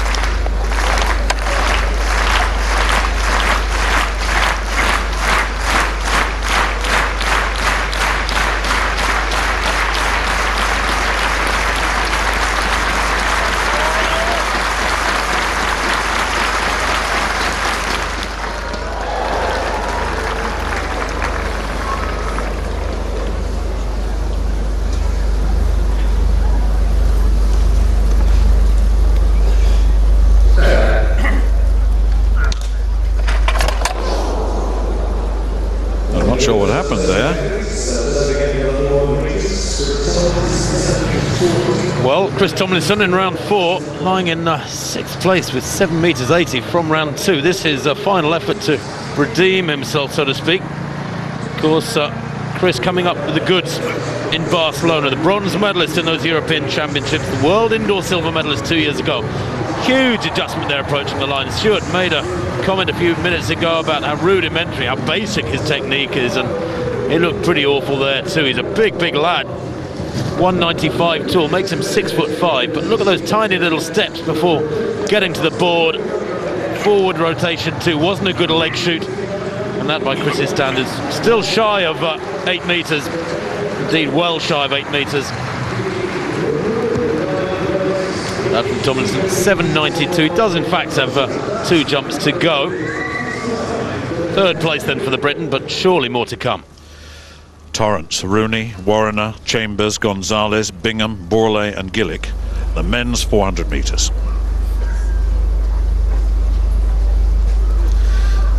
It's Gonzalez. It's Bingham in the 6th lane, silver medalist in the Europeans. Well, no problem with the start here. Let's see who goes off. Bingham has gone up very quickly indeed, and so has Ricardo Chambers. Chambers is already up on the Jamaican, his colleague, the Gonzalez, the Jamaican record holder. Bingham going very strongly. Warriner will run an even-paced race, that's for sure. Torrance of the United States coming through past Martin Rooney, who's got a lot of work to do. Bingham still leading. Here comes Ricardo Chambers. Warriner's got some work to do off the final bend. He certainly has. Ricardo Chambers and Warriner coming through, and the big Jamaicans going well. Here comes Warriner and Chambers. Warriner's going to come through and take this. Gonzalez is threatening. Warriner just gets there. Gonzalez 2nd, Chambers in 3rd place, and my goodness me, it all changed all over the place in the final stages of that race. 44.69, it was quick, and Jeremy Warriner at about 280 metres was nowhere in it. But my goodness me, as I said, he was running an even pace race, and that's exactly what he did. His second 200 was very quick indeed, and certainly the last 100. And once again, he proves himself that he is the world #1 at the moment, but the 2 Jamaicans must have given him a scare as they approached that final bend. Well, he used every ounce of experience there, didn't he, Jeremy Warriner? As you said, Stuart, very balanced race from the American. He did have the advantage of seeing what they were up to, the Jamaicans, in lanes 4 and 5. They went out very hard, like scared rabbits almost, in particular Ricardo Chambers there in the yellow top and blue shorts. But Warriner finished very strong. That's the best finish of his season, yes, I think. He's getting better with each race, is Jeremy Warriner. The time is strong too, 44.6 in these conditions. One of the best track performances of the day, although he does only win by a metre from Gonzalez there. 44.80 for Gonzalez. Yeah, well, Bingham had a very good 300 metres, but faded a little bit, as you can see in the distance there. Martin Rooney, the Briton, not much from him today, but certainly Warriner going very strongly. Ricardo Chambers suffering a little bit. He had a very fast first 300 metres. Gonzalez a better paced. He is the Jamaican record holder now. Better paced race, but this fella looks relaxed, doesn't he? You're quite right. He was on the inside lane. He could watch Chambers and Gonzalez. He watched them all the way, and my goodness me, he is relaxed, isn't he? There's no tension there at all. You just catch a glimpse of Chambers on the left of your shot, where he's really struggling. But Warriner looking across at the clock. The face tells everything. Very relaxed. Well, there it is, the result, confirmation, 44.67, Gonzalez 44.80, and Chambers 45.18, Bingham 45.49 in 4th.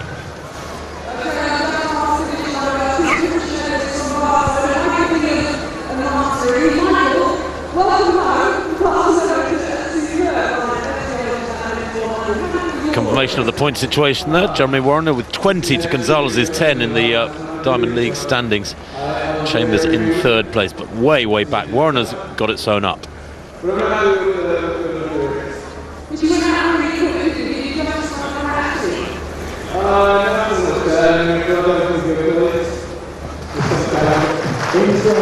2 meters and 29 then. The bar. Now then. Oh no, it's gone. So the Jesse Williams goes out. The American champion this year, indoors and out, incidentally, this fella. Just a little bit far away from the board, from the bar on takeoff. Drops onto the bar, really, there. High point just in front of the bar. So Jesse Williams has gone. His best clearance, 2:27. Well, Donald Thomas, once again, his final attempt at 2:29. Took 3 attempts at 2:24. 2 attempts at 2:27. Got it on his second attempt. Oh, just clipped it off with his heels as he went through. So Thomas is going to be in 3rd place by virtue of countback. Good lift. Not quite on the day. So Thomas, world champion in 2007. A year after his first high jump competition. How about that? Just raw talent. Sheer raw talent. Well, Shustov, another one trying to make his way beyond this 2:29, and he's gone as well. So the European champion goes out. He's been beaten by Thomas. Williams has had some good clear jumps thus far.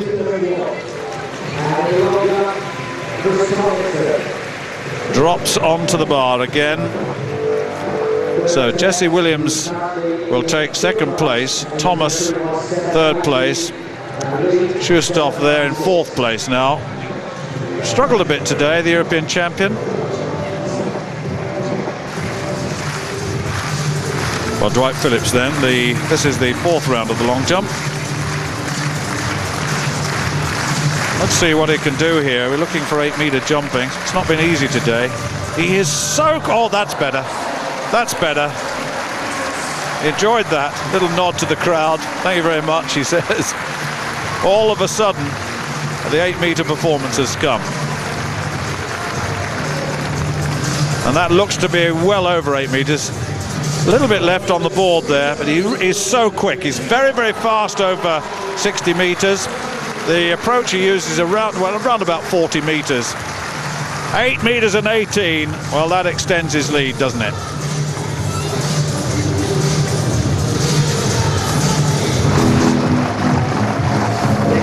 Well, this attempt at 2:35, he's won the high jump, that's for sure.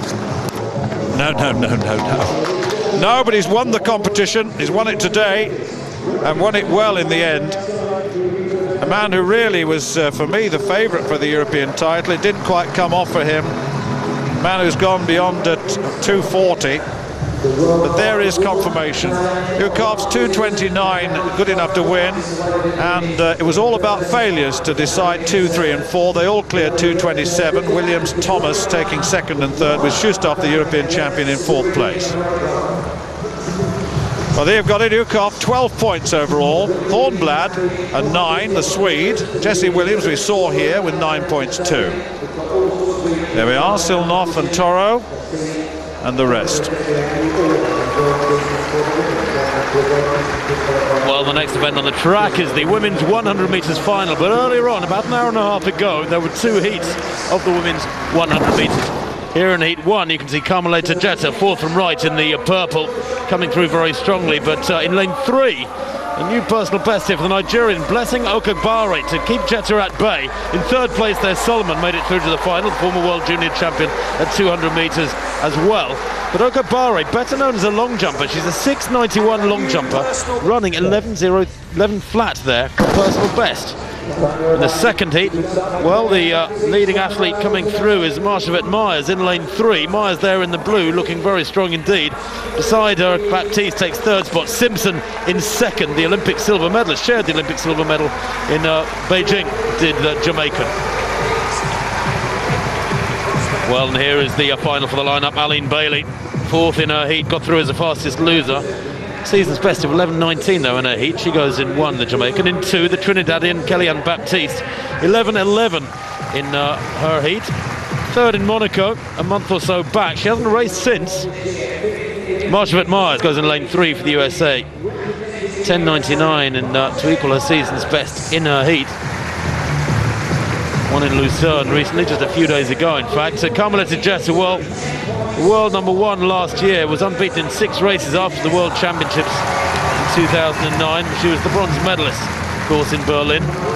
Blessing Okubare of Nigeria won her heat in that new personal best of 11 flat, the 23-year-old. And she improved to sub 11 seconds here. The wind has certainly eased up at Crystal Palace, but it remains quite a cold afternoon.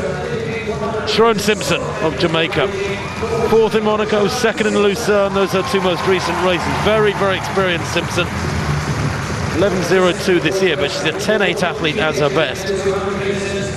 Shalonda Solomon, 3rd in her heat in 11.1. She was 2nd in Stockholm over 200 metres, Solomon. Expect her to come on late in the race. A former world junior champion at the long sprint.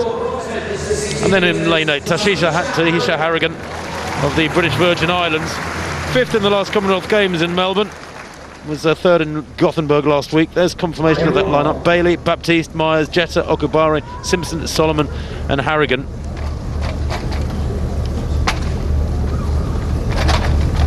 So no European making it through to this women's 100 metres final. The lineup from the far side again. Aline Bailey of Jamaica in 1. Kellyanne Baptiste of Trinidad in 2. Then Marsha Witt-Myers of the USA in 3. Jeter the favourite perhaps because of her experience in 4, though she was beaten in her heat. Okubare in 5 for Nigeria. The Jamaican Simpson in 6. Solomon in 7 for the USA. And British Virgin Islands Harrigan in lane 8.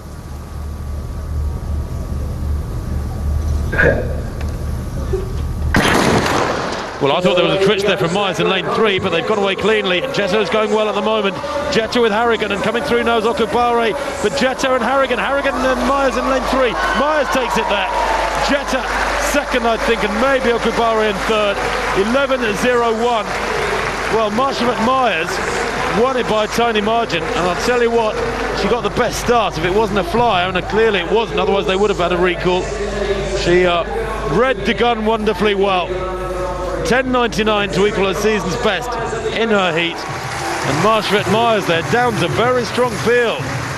Carmelita Jeter, she's a 10.82 athlete this year, Jeter. Okubare, who beat Jeter in the heat. Simpson, the Olympic silver medalist. Goodness me, that's quite some run from the American. Well, certainly at this stage, Marsha Witt-Myers was going very well indeed. Jeter was trying to get on terms with her from the 4th lane. This is the point at which it just wouldn't happen. Jeter's going to come through to 2nd place with Okubare in 3rd. But that's a very, very good run indeed by Myers. She absolutely flies. It's a good look from the other side. It's quite interesting to see the race from the other side. You can see Jeter approaching, but doesn't quite make it. But Myers ran that brilliantly. Unexpected in a way.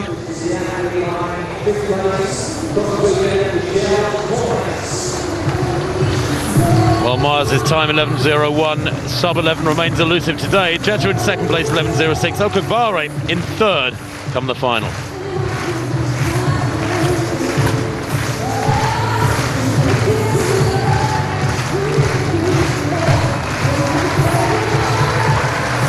Just 2 track races left, the men's 110-metre hurdles final, and then the Emsley Car Mile will conclude proceedings on this 2nd day at Crystal Palace. Yes, the hurdles being placed out on the track. Much awaited performance of David Oliver, of course, the world number 1 in the high hurdles this year. And the big crowd will be treated, I would think, to something very close to 13 flat. The long jump still going on. Lapierre in the 5th round. Lapierre, the world indoor champion. Doesn't quite get it, does he? He's another one round about the 8-metre mark. He's got a best of 8 metres 40 this year, the Australian. Former world junior silver medalist back in 2002. Good lift, very simple, basic technique. It's a good one, almost shy of the board. It's a little bit left there. It's just a very basic 1.5 hitch kick. 7 meters and 80, still not as good as that third round jump. 6th place. One would have expected much more, and it may yet come.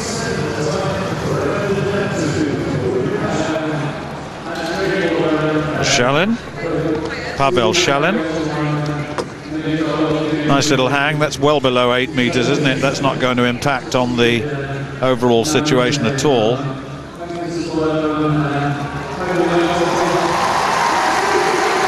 Good lift, but quite get it. You could see him looking at the board there. A little bit apprehensive. 769, so that's not very good. I mean, 789, the second round jump, his best thus far. One more jump to come.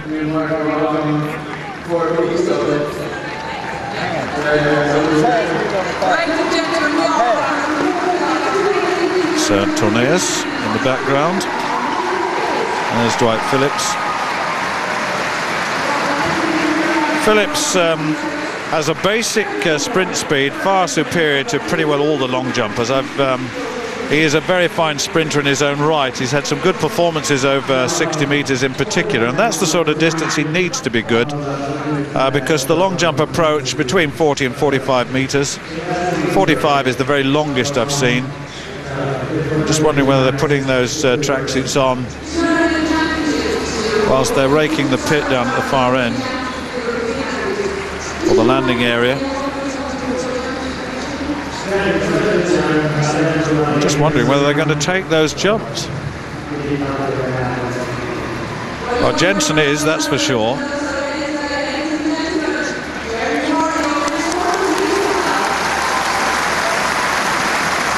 And Morten Jensen is quick as well, because he holds the Danish record at 100 meters.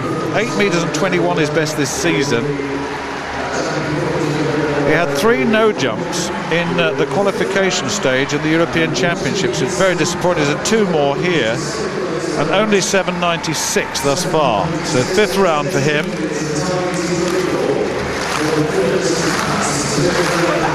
Not a great series. Really needs to get a good jump in here. Needs some discipline.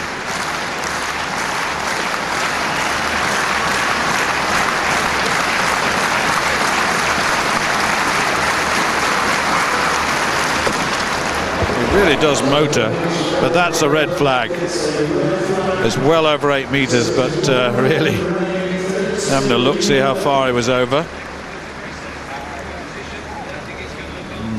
No, another no jump for him. Yeah, it's not that bad, was it? He was only just over. Looked worse than that the first time through, but that would have been well over 8 meters.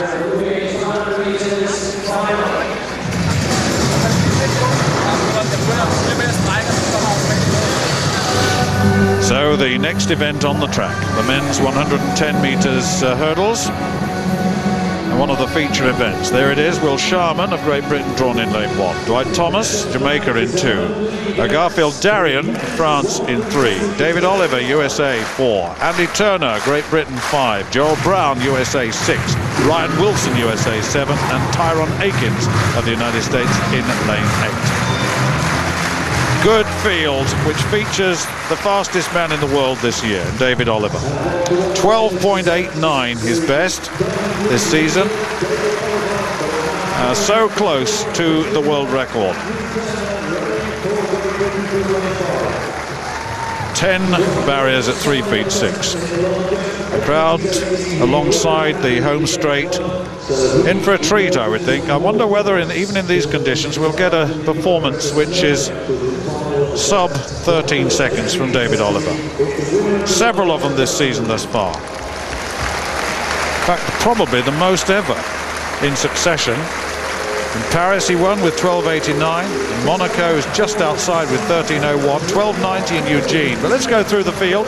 Will Sharman was 4th in the World Championships last year. Disqualified in the semi-final of the European Championships. Tried to get away and didn't get away with it. Dwight Thomas, the Jamaican, 5th in the World Championships in 2005 at 100. Found himself not quick enough, he said, so turned to the hurdles. He's now their record holder. The European silver medalist in Garfield Darien, the Frenchman. 13:34 is best this season. He's got the third lane. David Oliver of the United States, the world #1, by far the best high hurdler this season. Such a powerhouse. The European champion is next to him, Andy Turner. Won his heat. I just hope that he can live with the pattern, with the tempo established by Oliver. Joel Brown in lane 6. 6th in the world final a few seasons ago, 2005. Now, I was surprised at Ryan Wilson. He struggled to get through to this final. He's been running so well this season.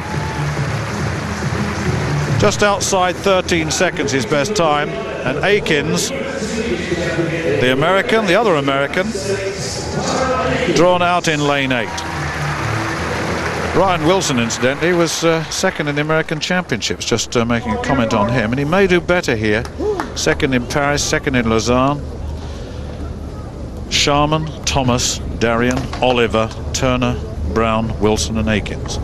The men's 110 metres hurdles.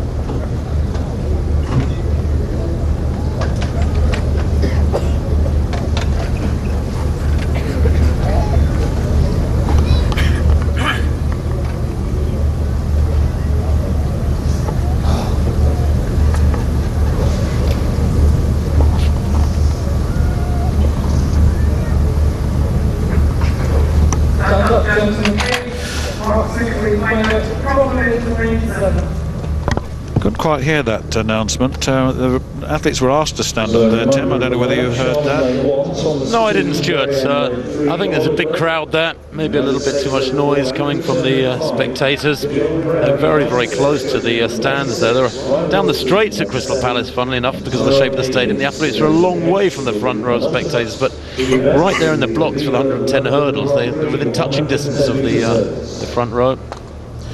Well, let me remind you of the lineup for this 110 metre hurdles final. Sharman, Great Britain. Thomas, Jamaica. Darien, France. Oliver, USA. Turner, Great Britain. Brown, USA. Wilson, USA. Akins, USA. On your marks.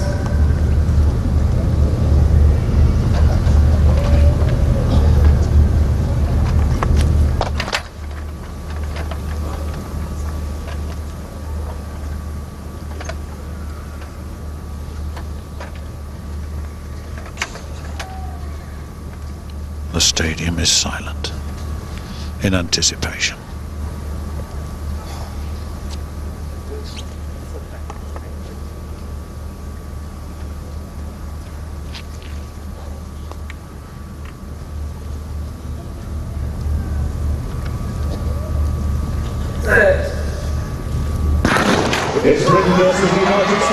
Certainly Brown got away well. Here goes Oliver in the middle of the field. He's away from this field already, going very strongly. Look at the way in which this man is powering away from this field. And David Oliver is through, and the 13.06 into a slight headwind. My goodness me, that was a real demonstration of power high hurdling by David Oliver.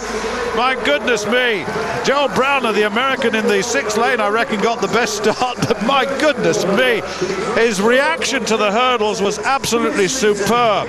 It looked very, very strong. He had great dexterity. He was wonderfully smooth this time, and the quickness with which he gets off the ground, clearing the hurdle, gets down quickly for the next hurdle is quite remarkable. This is a fella that's going to take a lot of beating this season. Andy Turner found that pretty tough. We'll catch up with his performance as far as British viewers are concerned, but my goodness me, this was a very, very good race by Oliver. It was a demonstration in the end. Well, it was. Andy Turner, I thought, started quite well, fourth from left. He ended up in last place, didn't have a good run, couldn't get into a rhythm. But Oliver, by contrast, very, very quick. Just managed to squeeze in those strides. He's a big fella, don't let's forget. 6'3". Wind's going away. Dips there into a headwind at 13.06, equals the meeting record. That's the measure of the performance there. Really very strong performance from this former American footballer. But he hits the barriers. They suffer. He doesn't. left, but look how quickly that trail leg snaps through and crashes down on the track to drive on to the next barrier. Very, very impressive indeed. Yeah, Dwight Thomas got second over on the far side, and Garfield Darrion, the European silver medalist, got third place there. But this is the fella that is, well, it's sheer power. There's such rhythm to it. He established the rhythm of the race. He got to the first hurdle, deep in concentration, his eyes on his hurdles, on his lane, and of course he's having to chop coming into the next hurdle. That's a good sign. The fact that he's clipping the hurdles means he's going so very, very quickly here. Clip them, doesn't matter. It really doesn't matter. You're not losing a lot from that, and as Tim was saying, that trail leg so quick, and that's what brings the lead leg down too. Oliver, brilliant. Well, there's the confirmation. Equals the meeting record of 13.06. Dwight Thomas 13.32. Garfield Darrion 13.34. Equals his personal best. Sharman 13.39. The other Briton, the season's best, in fourth. Well, there you've got the first three. Another poor run by Ryan Wilson there, but there are the points. Oliver, 20 points. Well, the event is his, really. Ryan Wilson on 6, despite his performance here. Thomas with 5. Robles, who's been injured, the world record holder, in 6th. Well, we can wrap up the long jump now. This is Pavel Shalin, the 6th and final round, facing the Russian. 7.89 his best. That was in round 2, putting him in 4th place. And Shalin, well, failed to qualify for the final of the European Championships, remember. Winner of the European Team Championships earlier on in the summer. Bit of a disaster in Barcelona for the 23-year-old Russian. And that down below 8 meters yet again for Shalin. What a disappointing series. He's registered a mark in each and every round, but they're all in the 760s, 770s, that sort of range. And that one very similar. It's 780, in fact, in the 6th round for Shalin. No improvement on his 789 from round 2. And for him, indeed, for everybody, bar Dwight Phillips, 8 meters just out of reach today. Finishes in 4th, though, with that series. Chris Tomlinson, well, 792 in round 4, his best so far. Again, a little bit disappointing, although, of course, he doesn't look quite as flat as Phillips Idowu yesterday, who just couldn't get anywhere near 17 meters in the triple jump. He looked really out of sorts to the European and world champion.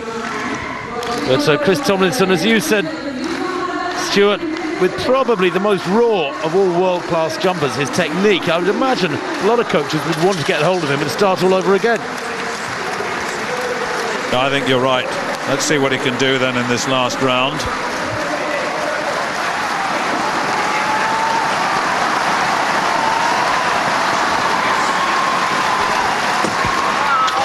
That was looked a little better on the board. He knows it's so close, he knows it is, but he can't quite get the result that he wants, which is a shame, really. But Chris Tomlinson looking for 8 meter plus, and he knows that he could have taken some scalps here today. 7 meters and 92. A backwind of 0.7 meters per second for those of you statistically minded. He knows that that was a real opportunity. 792 his best. That was 762 that last one. I was referring to his best jump. 792. So Chris Tomlinson, 3rd place. Well, the final event of the track programme here at Crystal Palace is, of course, the Emsley Car Mile. The classic distance. First sub-4 minute mile back in 1954. Big field here today, some 15 athletes. This race established way back in 1953 to encourage the achieving of the first 4 minute mile. Well, it happened the very next year. It is a big lineup, as I said. Look out for Augustin Choge, who's been in great form, the Commonwealth champion 4 years ago at 5,000 metres, but he's now a 3:29 man at 1,500 metres. Lopez Lomong of the USA, Euro-American champion. Tom Lancashire, 10th in the European Championships for Great Britain, has had a good season. Gathimba, only 7th for you in the Kenyan Championships, but one to respect nonetheless. Gebra Medin, 4th in the world indoors, not raced for a month for the Ethiopian. Manzano, Lionel Manzano, 2nd in the US Championships, ran a personal best in Stockholm last week at 800 metres. Kiplagat, the fastest debut ever perhaps from him today. Let's wait and see. He had a fabulous run in Monaco to win in 3:29, the fastest time in the world over 1500 for 4 years. There's Andy Baddeley. Disappointing run from him, the Europeans. He was 6th in Barcelona, the same as 4 years ago in Gothenburg. Lalu, well, national record holder from Morocco at 800 metres. He's a real star at 800, 1:43 man, but he ran 3:29 in Monaco a month ago. Cheboy and Choge, the two Kenyans, I've already mentioned Choge. Biwott, Yusuf Biwott, he too due for a big personal best. He's only run 3:58, but he's a 3:34 man at 1500 metres. And Dave Krummenacher, beside the Australian there, Ron Gregson, will be the pacemaker. We're looking for 1:52, 1:53 at 800 metres. Ron Gregson, by the way, second to left there, set an Australian record in Monaco at the age of 20, 3:31.06 there. So watch Gregson, probably the smallest man in the field. Well, away they go, 15 men, previous winners of this title. It reads like a who's who of mining. Jim Ryan, Kip Kano, Sebastian Coe, Dave Moorcroft, Steve Ovett, Philbert Bayi, Ian Stewart, the meeting promoter, won this race back in 1970. Haile Gebrselassie has won this race. Saida Wheater has won this race. It really is a fabulous list of the great stars of years gone by. One name absent from that list, incidentally, one Steve Cram, somewhat surprisingly. Bernard Lagat winning this race last year, and a good winner of the 3,000 metres last night. Lagat, he likes London. But Krummenacher then out on his way. Needs to be lapping here in around 55.5 seconds. Very experienced Krummenacher. Has done a good job on several occasions already this season. In second place, Cheboy, Choge 3rd, Biwott 4th, Mustawi 5th, and then Gathimba in 6th. The rest of the field sitting some way back at the moment. 58.29 at 400 metres. Now that's slow. It's badly slow, actually. It's quite some way out of what was required. I'm not quite sure what was going on there, but it's 400 metres, not even 440 yards. Krummenacher's taken them through quite a lot too slowly, Stu. Yes, he has, but I think that we're seeing once again, despite the pacemaking, we're seeing some true run races in this Diamond League event here, and that's good. That's good for the sport. It's good for spectators too, because they like to see people employing the tactics of running, particularly at middle and long distance racing. But certainly they're beginning to stretch out. There was a subtle increase in pace from those following the pacemaker there, and so the race, I think, is just about to get underway. Well, Krummenacher, I think, realised his poor work over the first lap and accelerated, and that's why there's a big gap behind these men now. In 200 or 300 metres, he really has shifted on. They've gone through there in 1:55.6. Look at that lap, 57.31. It's Cheboy from Choge in 1st and 2nd, Mustawi in 3rd, Biwott 4th. Lomong back in about 6th at the moment. They have gone through pretty quickly there at 880 yards. Looking at 1:55.6. It's not particularly quick, but it's quick enough to get a sub 350. That would be nice. Moving down the outside there is Lalu. Andy Baddeley with quite a bit of work to do at the moment, back in about 10th place. Lomong moving up past him, but they're 10 or 15 metres off the pace with less than 600 to go. They're giving away a lot of ground. And we're going to have a quick final lap here, because the pace hasn't been special through the first 2.5 laps. It's still Cheboy from Choge. Mustawi 3rd, Gebra Medin 4th, Lomong 5th, Lancashire in 6th. They come towards the bell. And there it is, 2:55 thereabouts at 1,200 metres. 58.3 that third lap. Again, it wasn't quick enough, that has to be said. Cheboy, the second pacemaker, didn't really push it on as he should have done. We do have virtually single file now going into the back straight with 300 metres to run in this 58th edition of the Emsley Car Mile. The world record 3:43, forget about that. Fastest time in the world this year, 3:49 by Kiprop in Oslo back in early June. 200 metres to run, and Choge, remember, he has a 5,000 metre runner's strength. Gebra Medin in second place, moving up onto his shoulder. Lalo in third spot. He's got the 800-metre run of speed. He should be able to get past these two, but he's struggling at the moment, and the gaps are surprisingly big for a relatively slow run race. Chogué under pressure from Gebremedin.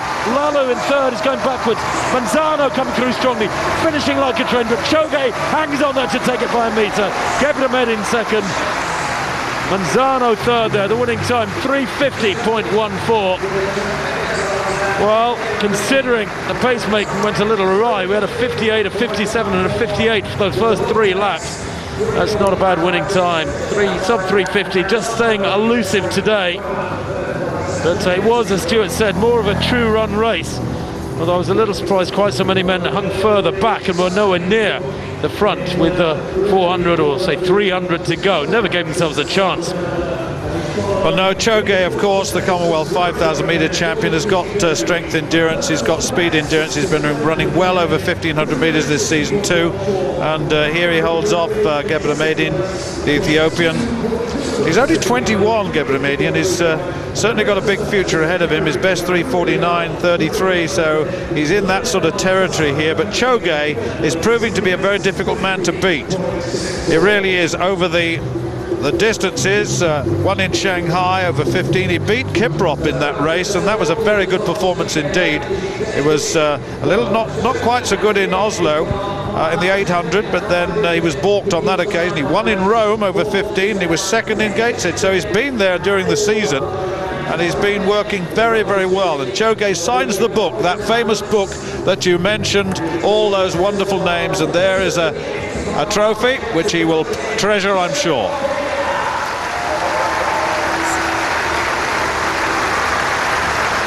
Well, the mile is completed, the track action completed. The final stage of the long jump to come just yet. But ironically, the sun just breaking out here at Crystal Palace with the track performances over. Well, Jensen then, the 6th and final round for the Dane. He's capable of so much more than he showed before. Oh, and that looks a little better. I just wonder, it's right on the 8-metre mark. His best 7:96. I just wonder. It's difficult to tell that. It's not quite on the 8-metre mark. His best 7:96. I'm not. We'll see whether that was better. It probably wasn't. But we'll see. Let's have a look. No. 7:96. He's in second place. Well, Dwight Phillips then, past the 5th round, is now going for the 6th and final. He's won the competition already. He's got 8 metres and 18, and that, I think, is a no jump. And he says thank you very much, but he's a class act, very seldom loses when it matters. He's got a good championship record. I mean, the Olympic champion, he's won the world title 3 times, and really that is he's found it tough, as they've all found it tough. So Dwight Phillips then, 8 metres and 18, wins the long jump. He gets 16 Diamond League points overall, incidentally. And Morten Jensen second with that 7.96, and Chris Tomlinson third with 7.92. So it was a close competition in the end, well, with one exception, that 8.18 jump by this fella, Dwight Phillips. No jump on the last round, but he wins it comfortably in the end. Well, there it is, 8.18, Jensen 7.96, Tomlinson 7.92. Charlin showed promise, but didn't quite come through in the end at 7.89. Well, even more difficult conditions today, making it very difficult. Stuart, Dwight Phillips way out in front again in that one. 16 points to the American Fabrice Lapierre. Australia on 11 points. Saladino down on 7.